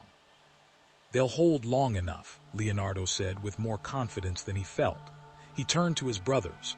"Donnie, can you reinforce those doors? Buy us time." "I can try," Donatello said, already pulling tools from his harness. "But if they have plasma cutters or thermal charges, nothing I do will matter." "Then we don't let them through," Leonardo said. He looked at Raphael and Michelangelo. "Choke point at the cargo bay entrance. Classic defensive formation. We hold them there." The sound of cutting metal was getting louder, more insistent. The entire ship shuddered as another explosion rocked the battle outside. Through the bridge viewport, the turtles could see the larger space battle unfolding. Republic gunships trading fire with separatist fighters, the massive frigate launching more boarding parties toward other freighters in the convoy, and Anakin's shuttle weaving through the chaos like a dancer, its weapons blazing. They reached the cargo bay entrance just as the blast door exploded inward, propelled by a shaped charge that sent fragments of metal whistling through the air. The turtles dove for cover behind cargo containers as the first wave of battle droids marched through the smoking hole. Leonardo's first clear look at a battle droid was almost comical. They were skeletal, almost fragile-looking, with thin limbs and blank photoreceptor eyes. They moved with mechanical precision, their built-in blasters already tracking for targets. One of them spoke in a monotone voice. "Organic life forms detected. Neutralize and secure cargo." "Neutralize this," Raphael snarled, launching himself from cover. His sai caught the first droid's blaster, wrenching it aside, and his second sai punched through the droid's chest casing. It sparked and collapsed, but 3 more were already stepping over its remains. The cargo bay erupted into violence. The turtles moved like they'd been fighting droids their entire lives, ducking and weaving between blaster bolts that scored the walls and cargo containers, striking with precision at joints and power cores. Leonardo's blades found the gaps in droid armor, severing limbs and heads with surgical strikes. Michelangelo's nunchucks became a blur, deflecting blaster fire and crushing photoreceptors. Donatello's bow staff swept through droid ranks like a scythe through wheat. But for every droid they destroyed, 2 more entered through the breach. The Separatists weren't sending their best units. These were B-1 battle droids, cheap and expendable, but they were sending them in overwhelming numbers. "There's too many," Michelangelo shouted, backflipping away from a concentrated barrage of blaster fire. "Fall back to the second choke point," Leonardo commanded, his tactical mind racing. They couldn't hold the cargo bay. The droids would simply overwhelm them through attrition. But if they fell back to the corridor leading to the upper decks, the narrow space would negate the droids' numerical advantage. They retreated in good order, fighting every step of the way. Raphael was the last through the corridor entrance, and Donatello immediately activated a blast door, not fully closed, but lowered enough that only 1 or 2 droids could squeeze through at a time. "Now we hold," Leonardo said, breathing hard. His shell had taken several glancing blaster hits, and while the impacts hadn't penetrated, they hurt like hell. The droids tried to force through the gap, and the turtles cut them down methodically. 1, 2, 5, 10. The destroyed droids piled up, creating a barrier that the next wave had to climb over, making them easy targets. It was brutal, efficient, and exactly what Master Splinter had trained them for, using terrain and tactics to overcome superior numbers. But then the droid assault stopped. The cargo bay fell silent except for the hum of damaged electronics and the creak of stressed metal. "Why'd they stop?" Michelangelo asked, his chest heaving with exertion. Donatello's scanner beeped urgently.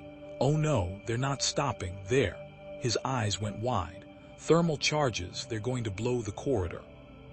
Move, Leonardo shouted, and they ran, scrambling toward the upper decks as the charges detonated behind them. The explosion was channeled by the narrow corridor, turning it into a directed blast that chased them up the stairwell like a living thing.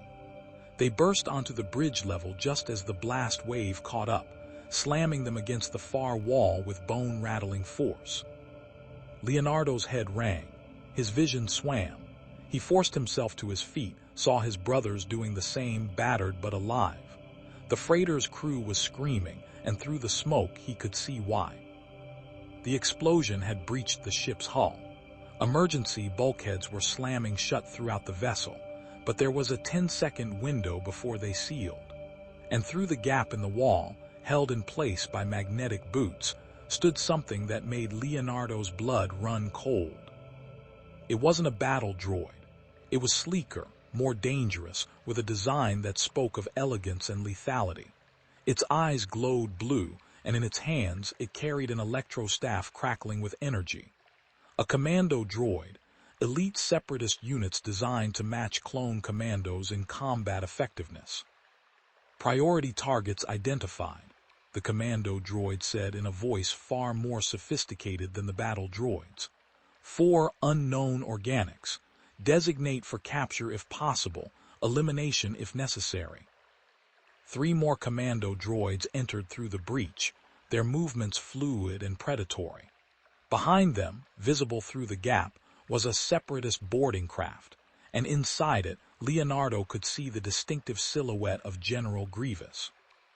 Well, Raphael said, spinning his sai, this just keeps getting better. The commando droids attacked with coordinated precision that made the battle droids look like children's toys. Their electrostaffs whirled in defensive patterns that intercepted the turtles' strikes, and their martial arts programming allowed them to counter with moves that actually resembled proper technique. Leonardo found himself in a vicious exchange with one, his blades ringing against the electrostaff, electricity arcing every time they made contact. The droid was fast, not as fast as him, but fast enough to be dangerous. It anticipated his strikes, adapted to his patterns, learned with every exchange. These droids are different, Donatello shouted, his bow staff locked against another commando's electro staff. They're actually skilled. No kidding, Michelangelo grunted, barely avoiding a strike that would have connected with his head. His nunchucks wrapped around the electro staff and he yanked hard, trying to disarm the droid. It countered by releasing the weapon and immediately drawing a blaster pistol. Mikey's eyes went wide. Oh, that's cheating. The shot went wide. Michelangelo was already moving, but it demonstrated the fundamental problem they faced. These droids could fight like warriors and shoot like soldiers. They were the worst of both worlds. Raphael solved his opponent with brutal efficiency. He feinted high with one sai, drew the droid's block, then drove his other sai through the photoreceptor cluster. The droid collapsed, and Raph immediately moved to help Michelangelo, his sai deflecting the blaster bolt that would have ended his youngest brother. Thanks, bro. Save it for later. Leonardo pressed his attack against his opponent, looking for an opening, a weakness, anything. The droid was adapting too quickly to his style, learning his patterns.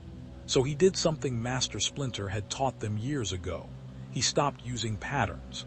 He abandoned technique for pure instinct, letting his body flow without conscious thought, becoming water, becoming shadow. The droid's processors couldn't track the sudden shift from structured to chaotic. Leonardo's katana slipped past its guard and severed the arm holding the electro staff. His vibroblade followed, piercing the droid's central processor. It collapsed mid-strike. Donatello's opponent fell a moment later, the purple-masked turtle having identified the power core's location and struck it with pinpoint accuracy. 4 commando droids down, but the threat wasn't over. Through the breach in the hull, General Grievous was watching. his mechanical eyes recording every move, every technique, analyzing their fighting style with the same deadly precision that had made him one of the most feared warriors in the galaxy. Interesting, Grievous's rasping voice carried across the void. Very interesting. Count Dooku will want to see this footage. He stepped back into his transport. Seal the breach. We've learned what we came for. What? Raphael shouted. You're just leaving. The Separatist boarding craft detached from the freighter, and a moment later, emergency foam sprayed into the breach section, hardening instantly to create a temporary seal. The emergency bulkhead slammed shut a second later, cutting off any chance of pursuit. They were testing us, Leonardo said quietly, the realization hitting him like a physical blow. That wasn't an attack, it was reconnaissance. They sent elite commandos and risked a boarding action just to watch us fight, Donatello asked incredulously. Not just that, Leonardo said, moving to where one of the destroyed commando droids lay. He pried open its head casing and found what he'd feared, a recording device still transmitting. They recorded everything, every move we made, every technique we used. They're studying us. The implications were chilling. The turtles had relied on their skills being unknown, their fighting style being unpredictable. But now the Separatists, and by extension Count Dooku, had a complete tactical analysis of their capabilities. Ahsoka's voice crackled through their comms. Status report. The Separatist frigate is withdrawing. Did they board you? They did, Leonardo said. We fought them off, but he didn't finish. He didn't need to. We'll debrief once we're planetside, Ahsoka said. The convoy is secure. You did good. Did they? Leonardo looked at the destroyed droids, at the breach in the hull, at his brothers who were battered and exhausted from their first real taste of the Clone Wars. They'd won the tactical engagement, but they'd lost something more important, the element of surprise. The convoy continued toward Ryloth, leaving the debris field of destroyed fighters behind. The space battle was over. The Separatists had withdrawn after achieving whatever their actual objective had been. And as the turtles watched the blue and green world grow larger in the viewport, they couldn't shake the feeling that they'd just made a terrible mistake. On his command ship, Count Dooku reviewed the footage of the turtles' combat capabilities with great interest. Their speed, their coordination, their ability to destroy commando droids specifically designed to counter Force users, without any connection to the Force whatsoever. Remarkable. General Grievous, he said, prepare a specialized capture team. I want these creatures alive and intact. If they can fight like that without the Force, imagine what they could do with proper training, with proper motivation. And if they refuse? Grievous asked. Dooku smiled coldly. Everyone has pressure points, General. Everyone has something they care about more than their own life. We simply need to find theirs. He closed the hologram. The Jedi have given us a gift, 4 warriors who might finally tip the balance in our favor. We would be foolish not to accept it. Below, on Ryloth's surface, in a village where Republic forces had established a base, the convoy was preparing to land. The Twi'lek people waited to receive the supplies that would help them rebuild their shattered world. And 4 mutant turtles from another dimension were about to learn that in the Clone Wars, every victory came with a price, and every action had consequences that rippled far beyond what they could see. The mission had been a success. The real war was just beginning. The village of Nabat clung to the cliffs of Ryloth's bright lands like a desperate prayer, its structures carved into the rock face where ancient Twi'leks had once sought shelter from the planet's harsh extremes. Now it served as a refugee center and Republic forward operating base, a place where hope struggled against the weight of occupation's aftermath. The convoy's supplies were being unloaded under the watchful eyes of clone troopers, while Twi'lek families emerged cautiously from their homes, their faces showing the wariness of people who had learned that good fortune often preceded disaster. The turtles stood apart from the activity, near the cliff's edge where the wind carried the scent of sulfur and distant storms. Below them stretched kilometers of canyons and plateaus painted in shades of rust and amber. It was beautiful in an alien way, and the sight made Leonardo's chest tighten with a homesickness he couldn't quite suppress. "Leo," Donatello said quietly, approaching his brother. The purple-masked turtle carried his scanner, but for once he wasn't looking at it. "We need to talk about what happened up there, about Grievous." "I know," Leonardo said. "He was studying us, learning our patterns." More than that, Donatello pulled up the footage he'd managed to salvage from the destroyed commando droid's memory core.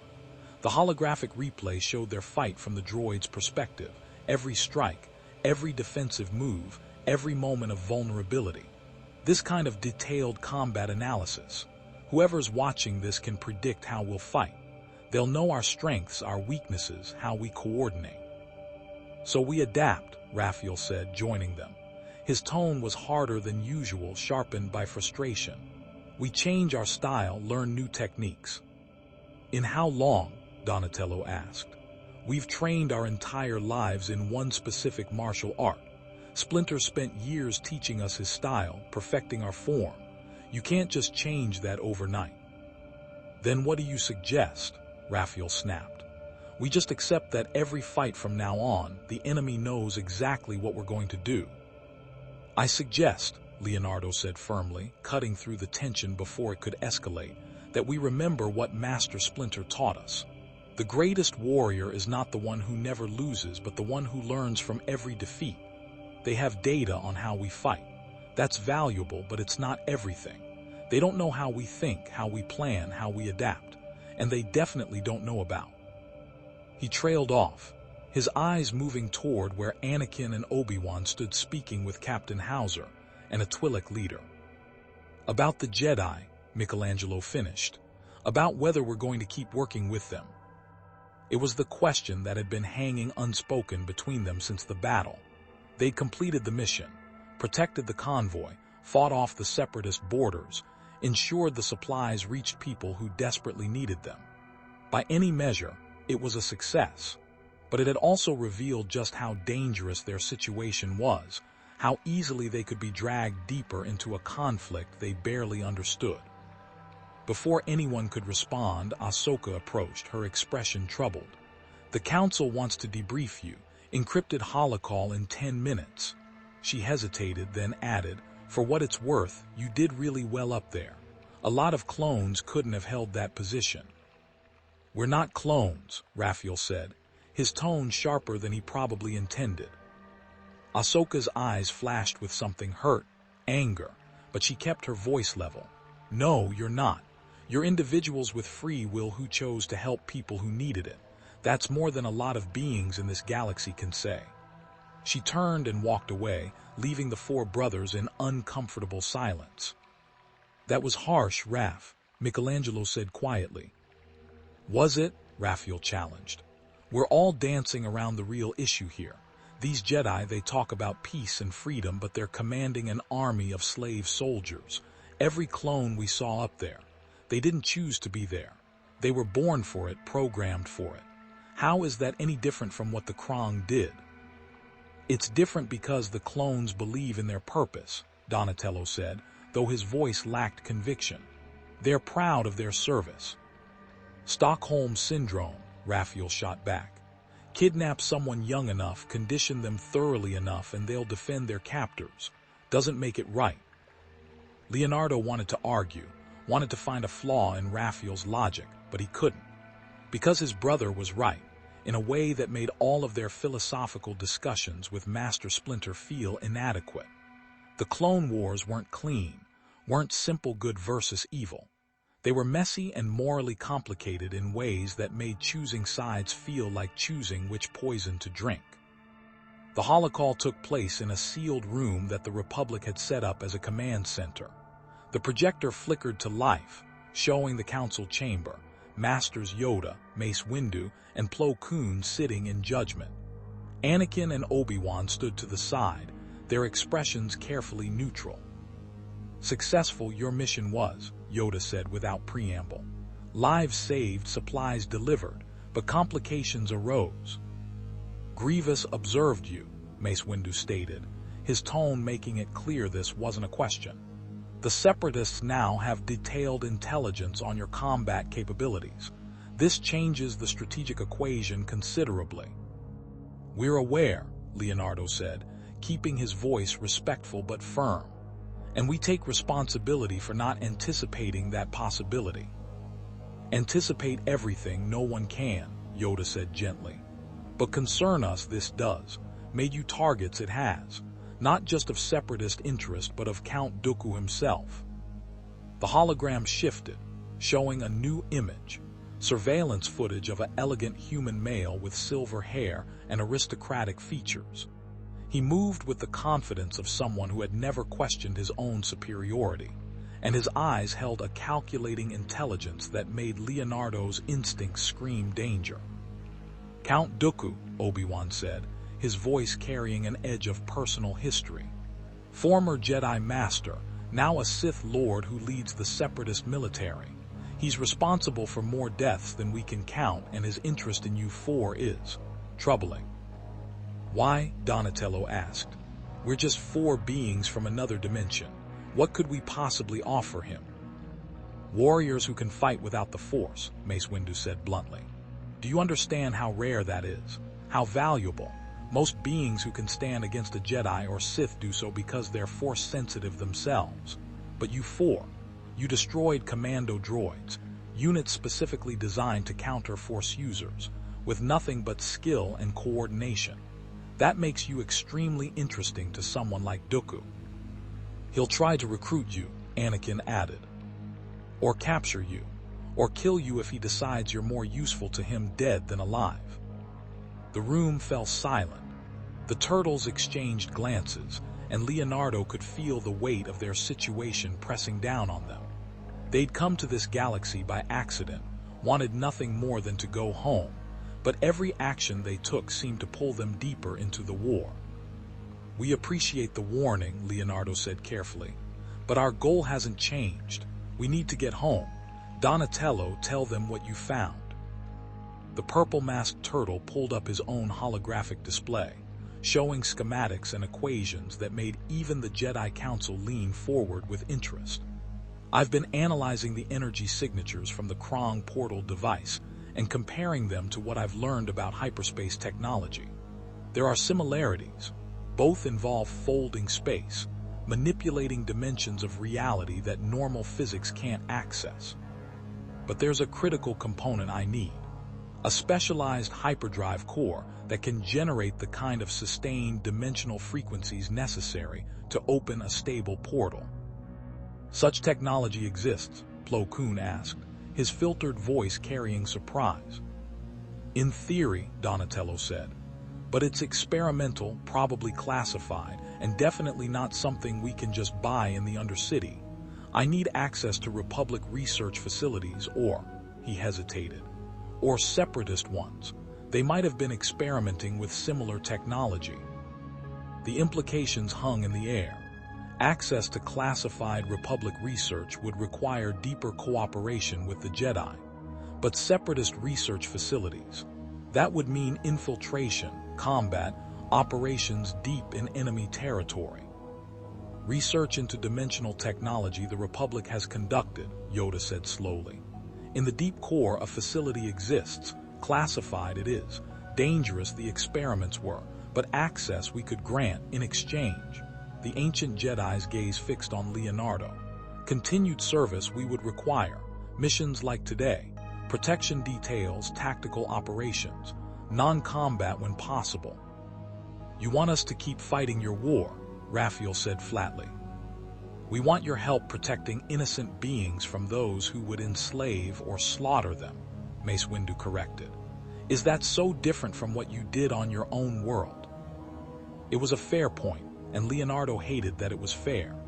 They'd spent years in New York fighting the Foot Clan, protecting people who didn't even know they existed. This wasn't fundamentally different. Protect the innocent, stop the aggressors, minimize casualties. Except it was different because the scale was so much larger, the stakes so much higher, and the moral lines so much blurrier. "We need to discuss this," Leonardo said, privately. Yoda nodded. "Time you have 1 hour, then answer we need." The hologram flickered off, leaving the turtles alone with Anakin and Obi-Wan. The two Jedi stood in awkward silence for a moment before Obi-Wan spoke. "I know what you're thinking," he said quietly. "That we're manipulating you, using your need to get home as leverage to secure your services.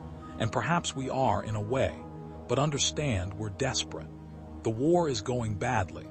The Separatists have superior numbers, unlimited droid production, and leadership that's willing to commit atrocities without hesitation. We need every advantage we can get. Even if that advantage comes from 4 strangers you barely know," Leonardo asked. "Especially then," Anakin said with brutal honesty. "War isn't clean, Leonardo. It's not noble. It's about survival, about making impossible choices and living with the consequences. You want to protect your brothers, get home to your family. We want to protect the Republic, save billions of lives. Maybe we can help each other." They left the room, giving the turtles the privacy they'd requested. The 4 brothers stood in silence for a long moment, each wrestling with their own thoughts. Michelangelo spoke first. "I don't want to fight in their war. I want to go home, eat pizza with Ice Cream Kitty, watch space heroes with Splinter, and maybe not almost die for like a week." "We all want that, Mikey," Donatello said gently. "But the reality is, we're stuck here until I can build a portal, and that requires resources we don't have. The Jedi can give us those resources. At the cost of becoming their weapons," Raphael said. "Fighting their battles, killing their enemies." "We don't kill," Leonardo interrupted. "That's non-negotiable. We made that clear from the start and they've accepted it. Yes, we destroyed droids, but droids aren't alive. They're machines." "Sentient machines," Donatello pointed out. "Some of them anyway. The line isn't as clear as you're making it." Leonardo ran a hand over his face, feeling the weight of leadership pressing down on him. Master Splinter had prepared him for many things, but not this. Not making decisions that could trap them in another dimension's war, potentially forever. "Let me ask you all something," he said finally.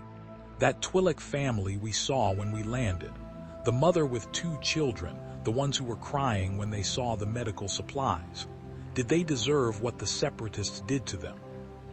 "No," Raphael said immediately, "but that's not the point." "That's exactly the point," Leonardo said, his voice rising slightly. "The point is that there are innocent people suffering in this war. Children starving, families torn apart, entire worlds being enslaved or destroyed. And we have the ability to help them. So what do? Do we say not our problem and hide in the Undercity while Donnie works on a portal that might take months or years to build? Or do we do what Master Splinter taught us, protect those who can't protect themselves?" "Even if it means becoming part of the war machine," Raphael challenged. "Even if it means choosing sides in a conflict we don't fully understand." "We understand enough," Michelangelo said quietly, surprising everyone. The orange-masked turtle was staring out the window at the village, where Twi'lek children were playing near the supply crates, their laughter carrying on the wind. "We understand that people are hurting. That's enough." Donatello nodded slowly. "I agree with Mikey, but we need conditions, boundaries. We can't just become Republic commandos. We maintain our independence, we choose which missions we accept, and the moment we think the Jedi are using us for something we can't morally justify, we walk away." "And if they won't let us walk away?" Raphael asked. "Then we make them," Leonardo said, echoing his earlier words. He looked at each of his brothers in turn. "We help them, but on our terms. We're not soldiers, we're not Jedi. We're ninja and we have our own code. They respect that or the deal is off." Raphael was silent for a long moment, his internal struggle visible on his face. Finally, he nodded curtly. "Fine. But the first mission that crosses the line, the first time they ask us to do something that violates who we are, I'm done. We all are." "Agreed," Leonardo said. He looked at the others. "All in favor?" 4 hands came together in the center of their circle, just like they'd done 1,000 times before in the lair beneath New York. For Master Splinter, for getting home, for doing what was right even when it cost them. They returned to the command center where the Jedi were waiting. Yoda's ears perked up as they entered, his ancient eyes seeming to see straight through to their decision before anyone spoke.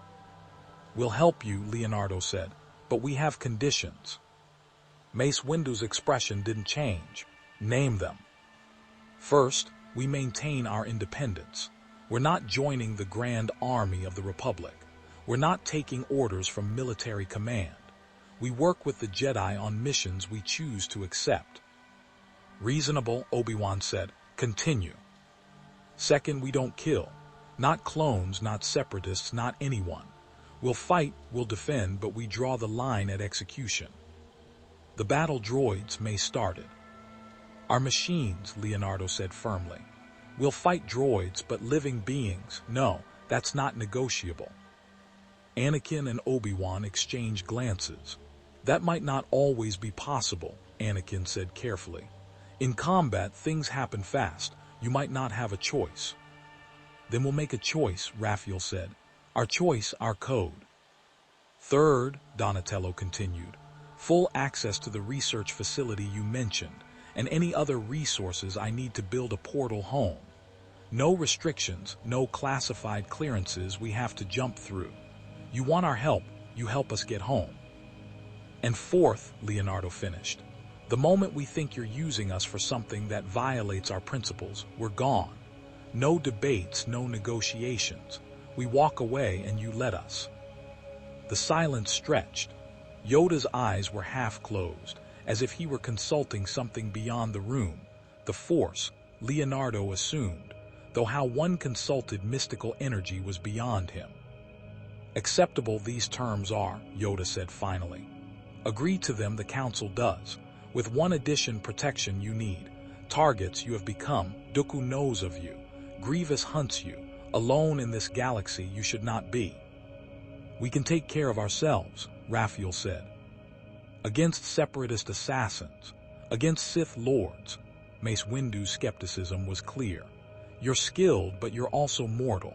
The Sith have powers you can't imagine, and resources that make Ziro the Hutt look like a street-level criminal." "What are you proposing?" Leonardo asked. The hologram shifted, and a new figure appeared. A clone trooper, but his armor was different. Instead of standard white, it was painted in distinctive patterns of blue and orange, with customized equipment that spoke of a warrior who'd earned the right to personalize his gear. His face was scarred, weathered beyond his young years, but his eyes held sharp intelligence. "Commander Cody," Obi-Wan said with clear respect. "One of the best officers in the Guard.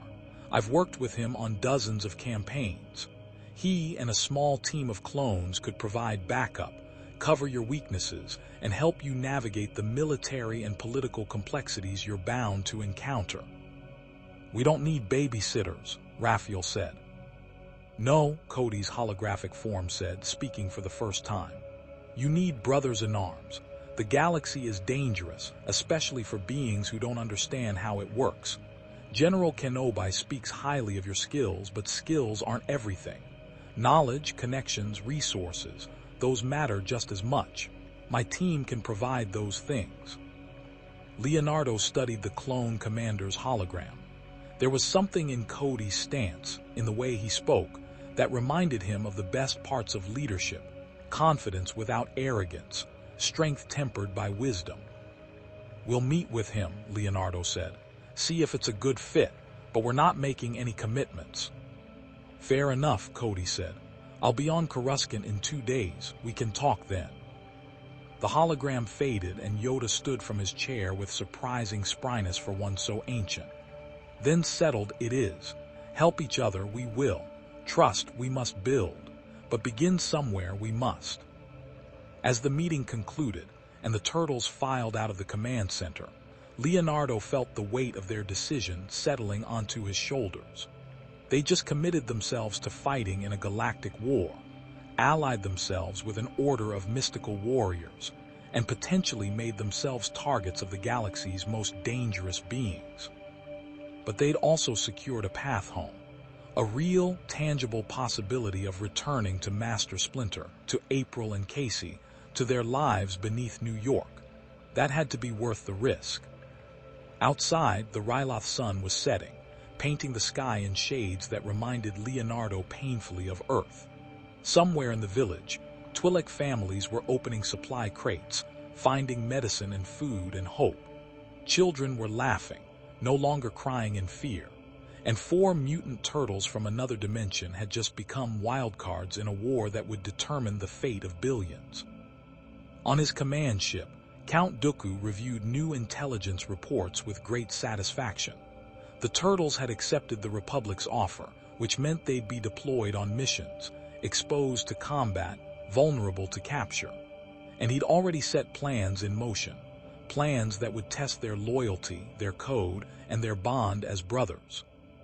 "General Grievous," he said into the comm, "initiate Operation Pressure Point.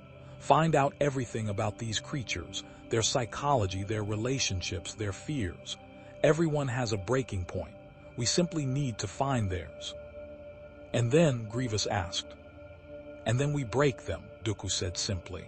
"Either they join us or they're eliminated. There is no third option." In the village of Nabet, unaware of the target that had been painted on their shells, the turtles settled in for the night. They'd fought their first battle in the Clone Wars. They'd made their choice.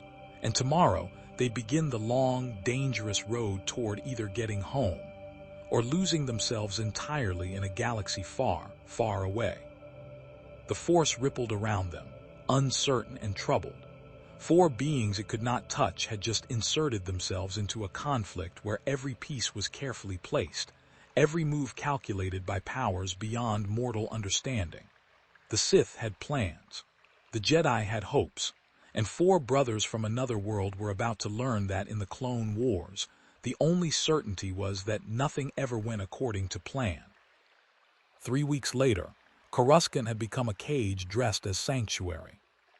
The Jedi Temple's guest quarters were luxurious compared to the sewers of New York, private rooms with actual beds, training facilities that would have made Master Splinter weep with envy, and access to a galaxy's worth of knowledge.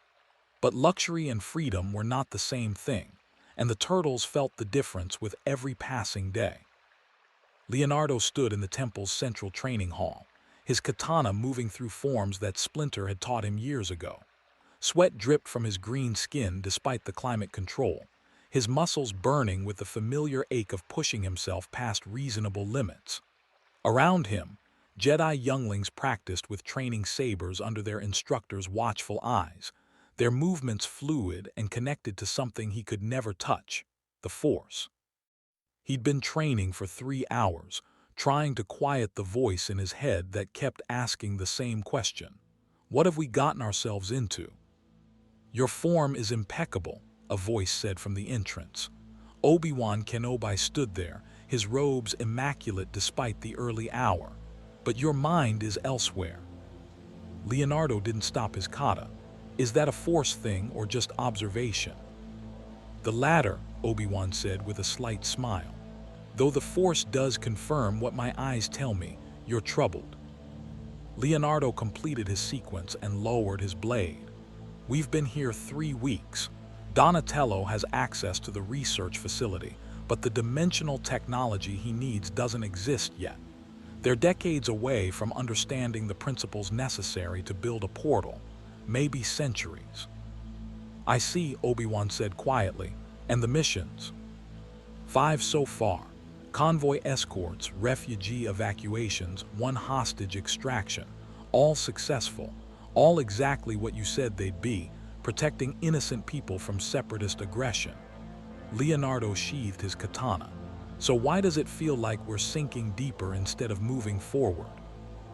Obi-Wan was silent for a moment, considering his words with the care of someone who understood the weight they carried. "Because you are sinking deeper. Every mission you undertake binds you more tightly to the Republic's fate. Every life you save creates another connection, another reason to stay, another justification for the next mission." He met Leonardo's eyes. That's the nature of war. It consumes everything it touches, including those who only meant to help. The honesty was unexpected and appreciated. Then, why do you keep asking us to take missions? Because I'm a hypocrite, Obi-Wan said simply. I know we're using you, exploiting your desire to get home to secure your continued service. But I also know that every mission you complete means lives saved, people who go home to their families instead of dying in the dark. How do I balance those scales? What's the ethical calculation that makes using you acceptable? He shook his head. I don't have an answer. I just know that every morning I wake up and choose to keep fighting, and I hope that choice is the right one. Leonardo felt something shift in his perception of the Jedi Master. He'd expected platitudes, justifications, the kind of manipulative rhetoric the Shredder had been so skilled at deploying. Instead, Obi-Wan offered something more dangerous, honesty and the admission of moral complexity. Master Kenobi, Leonardo said carefully, what happens when we can't build a portal? When Donatello exhausts every lead and the technology simply doesn't exist in this galaxy? What happens when we realize we might be stuck here forever? Obi-Wan's expression grew somber. Then you'll have to decide what kind of life you want to build here. The Jedi Order would welcome you as allies, if not members. The Republic would be honored to have warriors of your caliber defending its citizens. Or you could disappear into the Outer Rim, find a quiet world, and live out your days in peace. He paused. But I suspect none of those options appeal to you. No, Leonardo admitted, they don't. A commotion from the entrance interrupted their conversation. Raphael strode in, his expression thunderous, with Ahsoka trailing behind looking frustrated. Leo, we need to talk, Raphael said without preamble. Now. They reconvened in the Turtles' shared common area, a space the Jedi had provided that somehow managed to feel both generous and isolating. Donatello was already there, surrounded by holographic displays showing equations and schematics. Michelangelo sat by the window, staring out at the Coruscant skyline with an expression far too serious for his usual demeanor. What happened? Leonardo asked. Commander Cody happened, Raphael said, his voice tight with barely controlled anger. He just briefed us on our next mission. Apparently, we're infiltrating a separatist research facility on Felucia. Infiltration is what we do, Leonardo said, not yet seeing the problem. It's what the mission is researching that's the problem, Donatello said, pulling up a new holographic display. It showed a biological weapon, some kind of engineered virus designed to target specific species' DNA.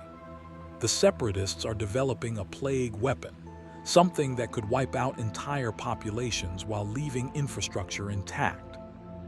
Leonardo felt his stomach drop, and we're supposed to destroy the facility, secure the research, and eliminate the head scientist before they can deploy it. Raphael's hands clenched into fists. That last part, that's not disable or capture. Cody was very clear. The scientist, a Genosian named Grievous, knows too much. He has to die. No, Leonardo said immediately. That's not what we agreed to. We don't kill. That's what I told him, Raphael said. You know what he said. Then thousands of innocents will die when Grievous completes his weapon. He made it sound like we'd have blood on our hands if we refused. That's manipulation, Michelangelo said quietly, still staring out the window. Classic guilt trip. Do the bad thing or be responsible for worse things, except it's not actually our responsibility. We didn't create the weapon. We didn't start the war. But we have the power to stop it, Donatello said. That's the logic anyway. With great power comes great responsibility, as that Earth saying goes. Leonardo's mind raced. This was exactly the scenario Raphael had warned about, a mission that crossed their ethical lines disguised as necessary evil. The fact that it had taken 3 weeks to arrive didn't make it less predictable.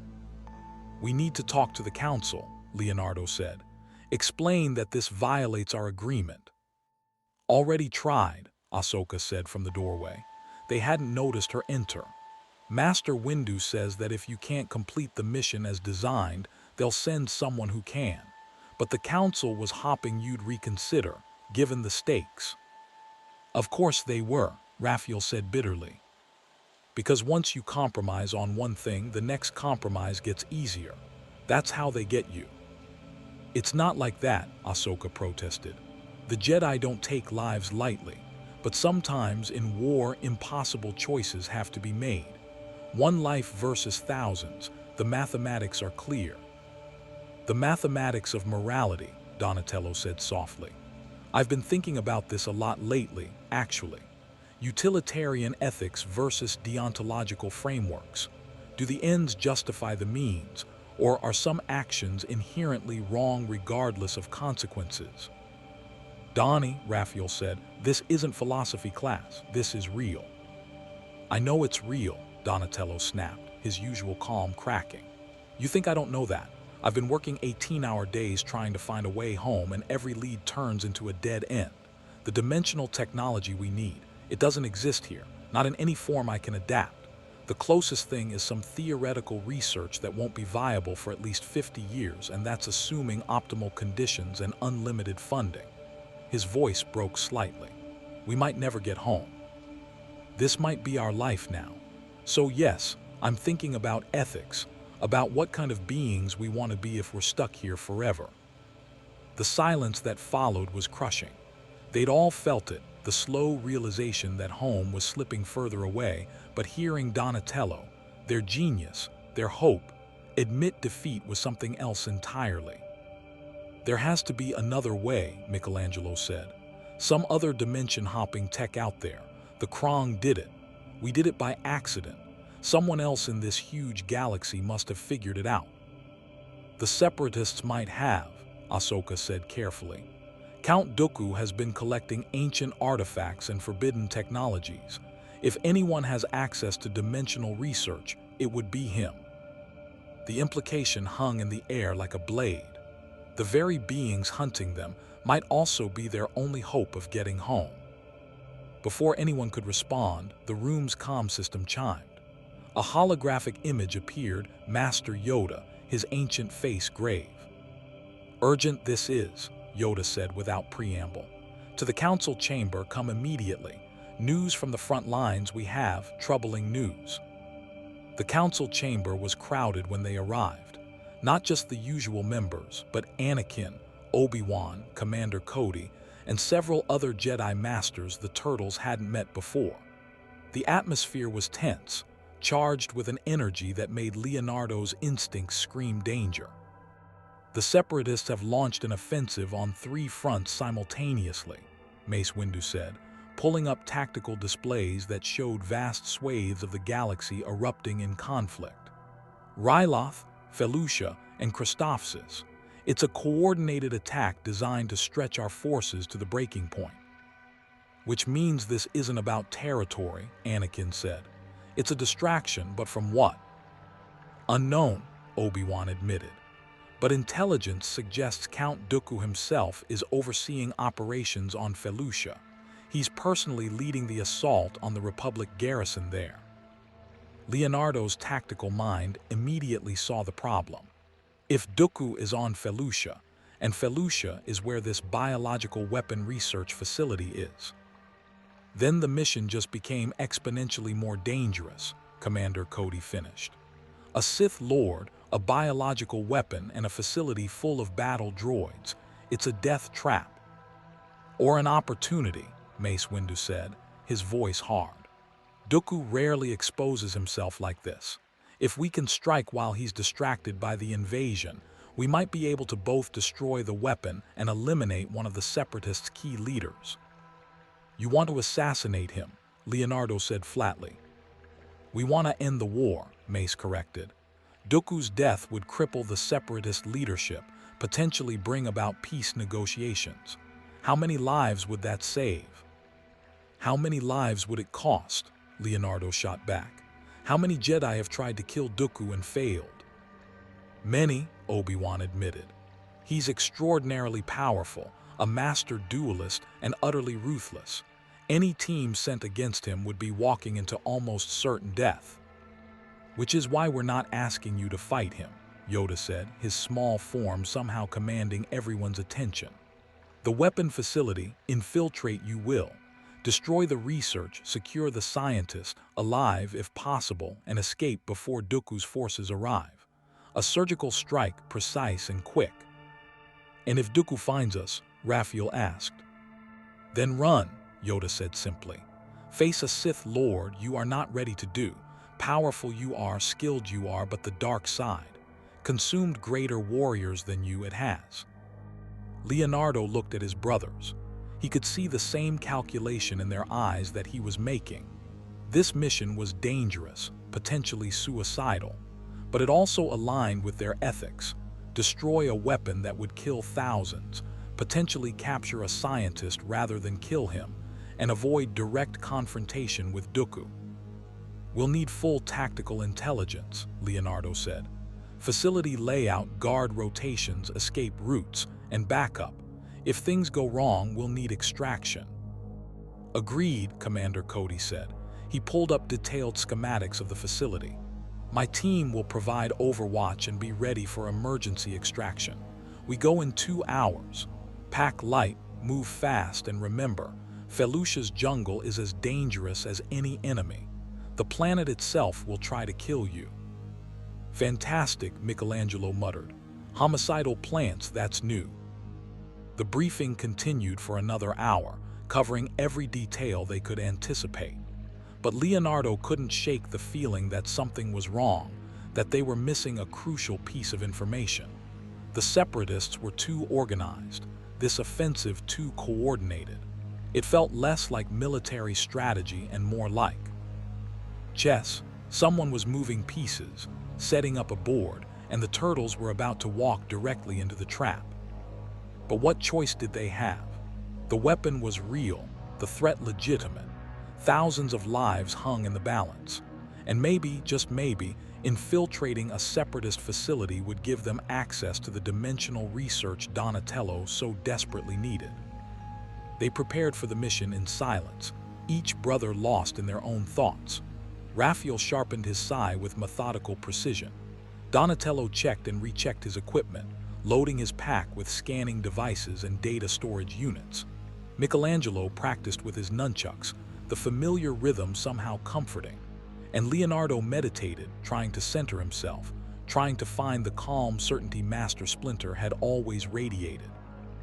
Guys, Michelangelo said as they prepared to board the transport, I just want to say, if this goes sideways, if we don't make it back. Don't, Raphael interrupted. We're all making it back, all of us.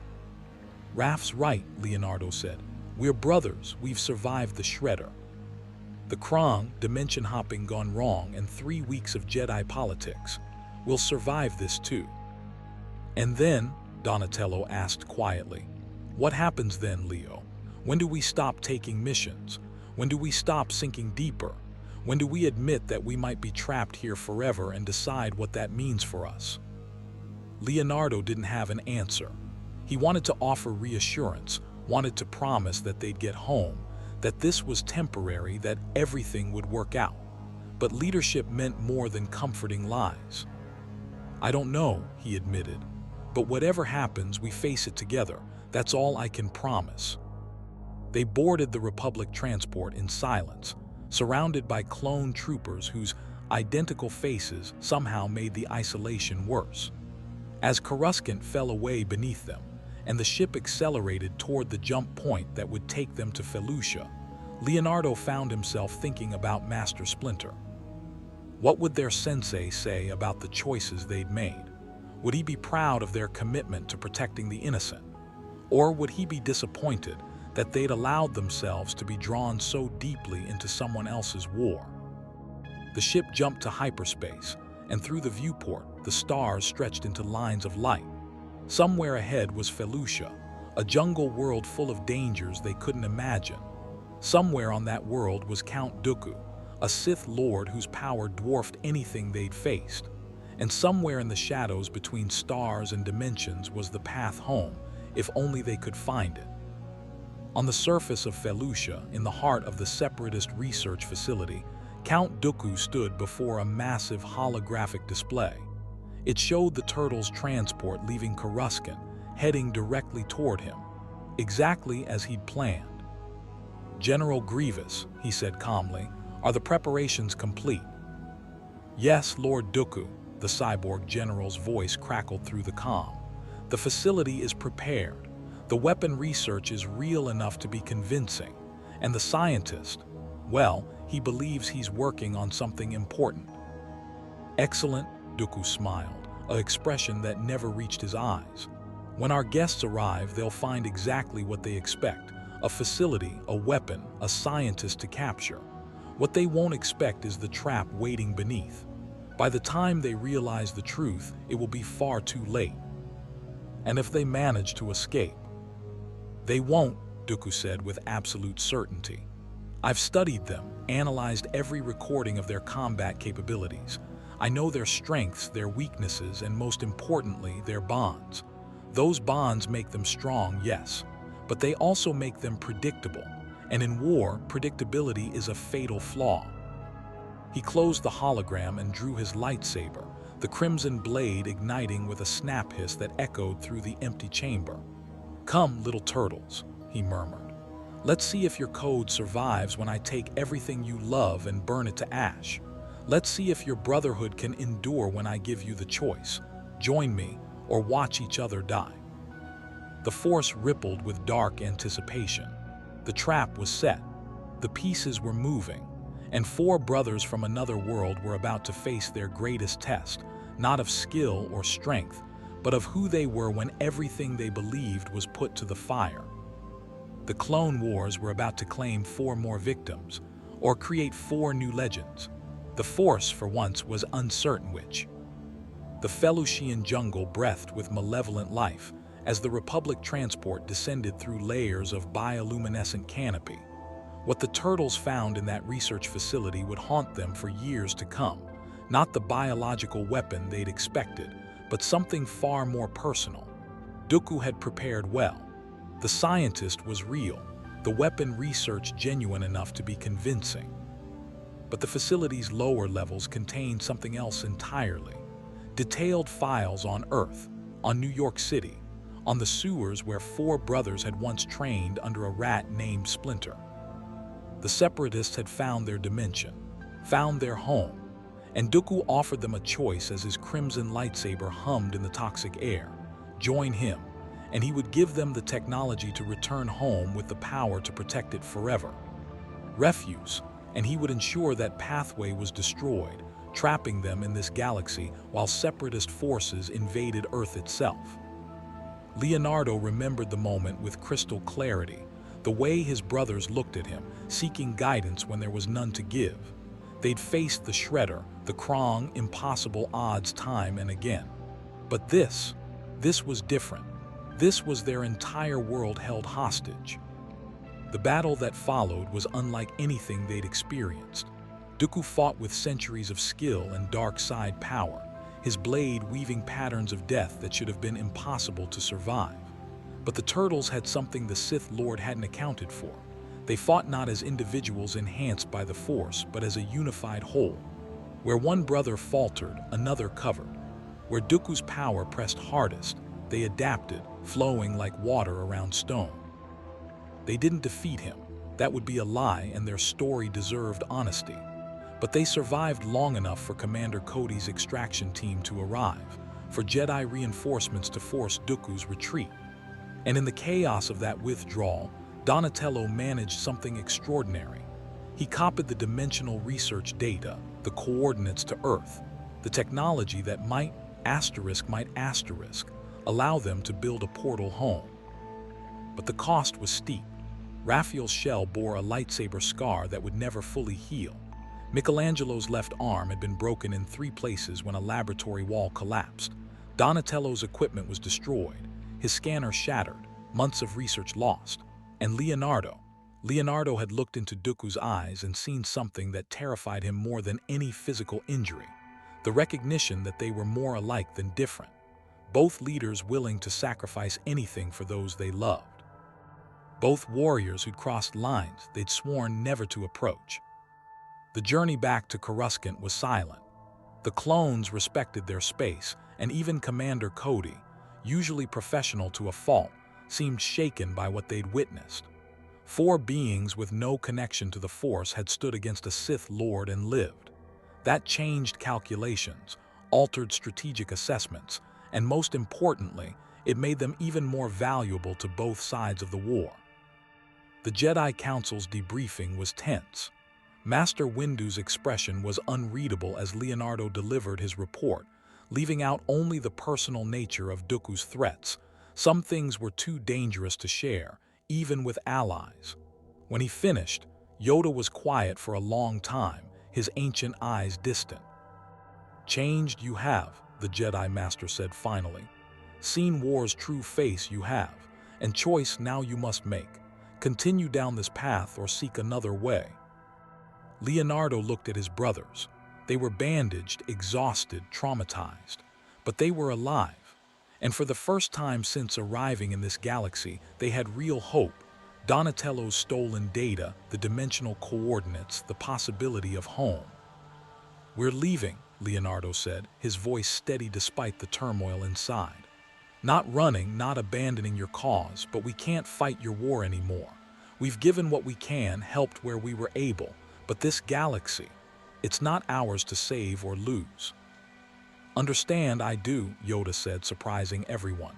"Yours this choice is. Forced upon you, participation should never have been. But know this, friends you have made, allies should you need them, and should your path lead back to us." He smiled gently. "Welcome you will be." The next 2 months were a blur of activity.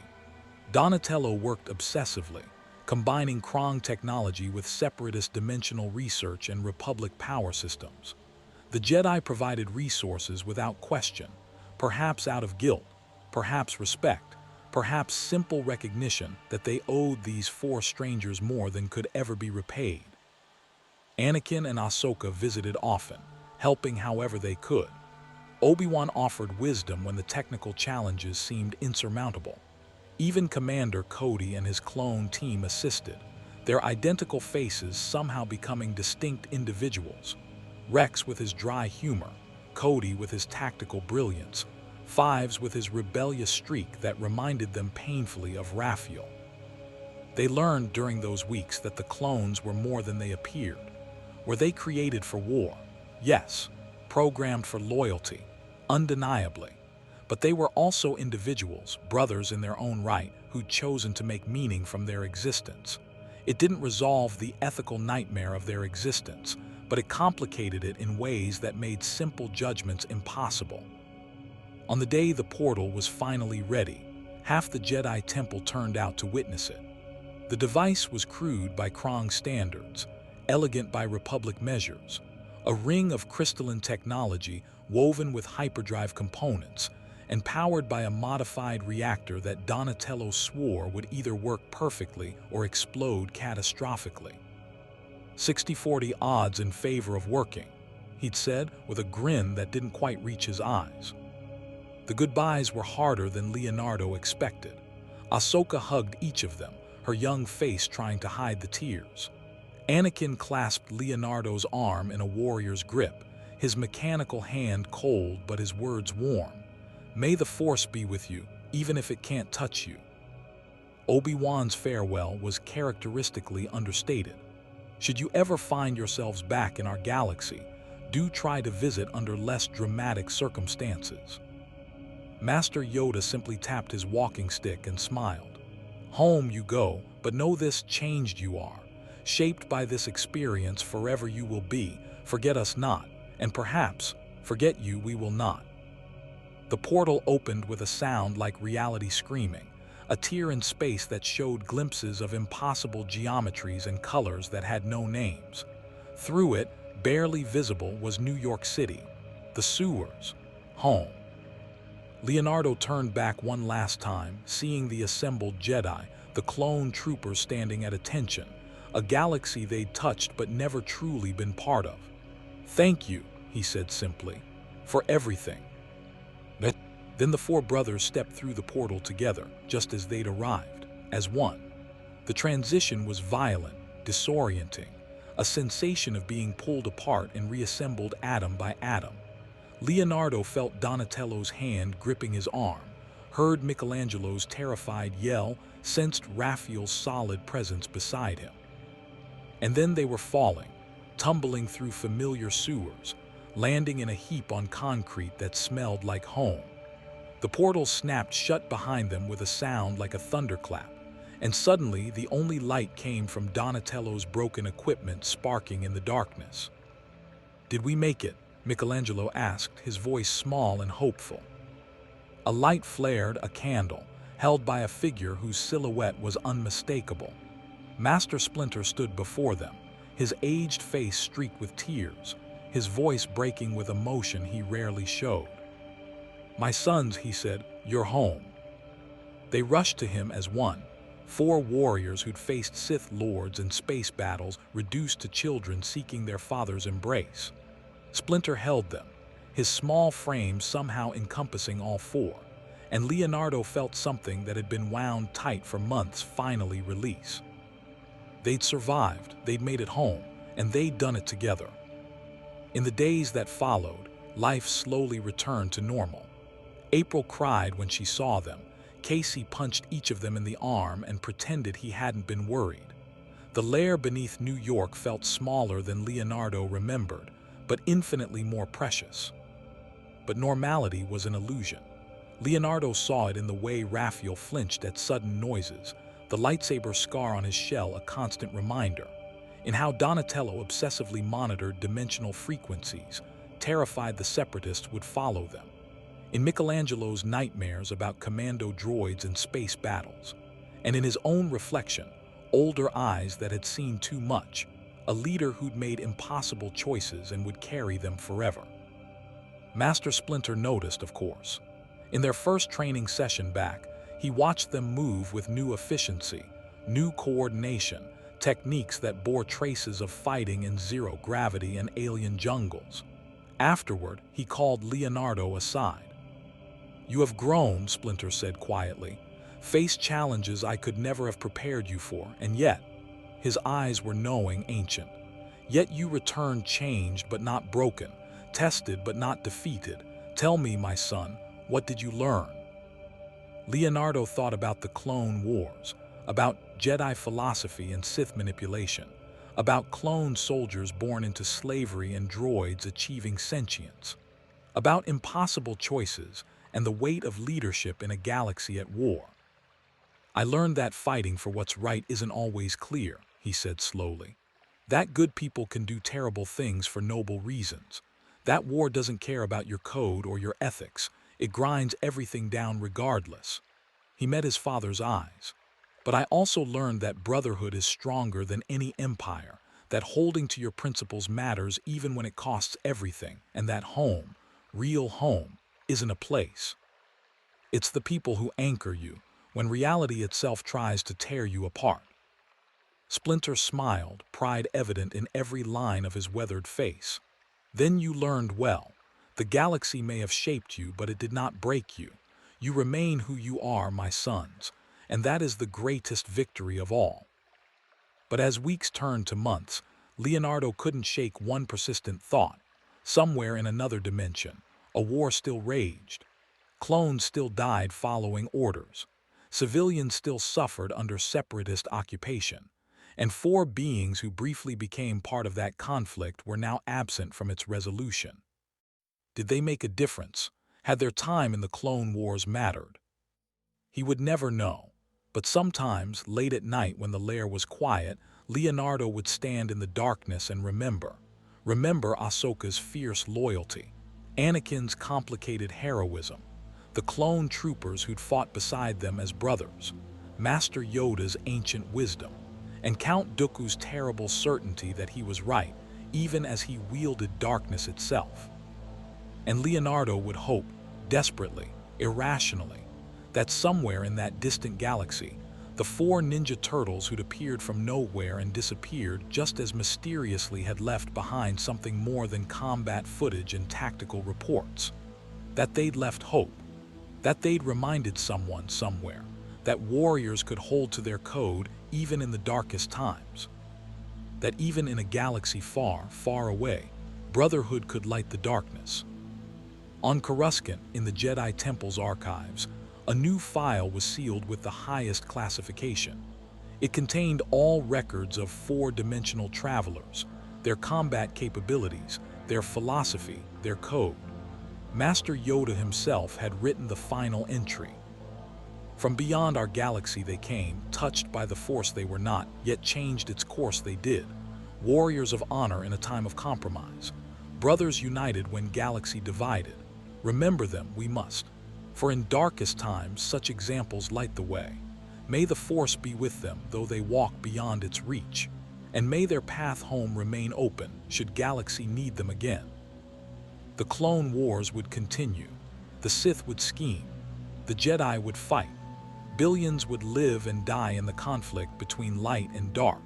But somewhere in the vast tapestry of the Force, four threads from another reality had woven themselves into the pattern, turtle-shaped, honor-bound, utterly unique. And if the Force had consciousness beyond mere energy, it might have whispered something like gratitude for the reminder that sometimes the most extraordinary warriors are those who fight not because they must, but because it's right. Not because they're stronger or connected to cosmic power, but because they're brothers who refuse to abandon those who need them. The Turtles had come to the Star Wars galaxy by accident. They left it by choice. But the mark they left behind, on clone troopers who'd seen beings choose honor over survival, on Jedi who'd witnessed warriors succeed without the Force, on a galaxy that had briefly glimpsed something different, that mark would endure long after they'd returned home. Some legends are written in lightsaber burns and Force prophecies. Others are carved in sewer tunnels by four brothers who accidentally saved a galaxy while searching for their way home. Both kinds matter, both kinds endure. And somewhere between dimensions, in the space where realities touch, the cosmic fabric remembered. Four Ninja Turtles had walked the Clone Wars and emerged unchanged in spirit, transformed in wisdom. They'd proven that heroism needed no force, no destiny, no grand design, only courage, brotherhood, and the absolute refusal to compromise who you are, even when galaxies burn around you. May the Force be with them, and may they never need to walk that path again.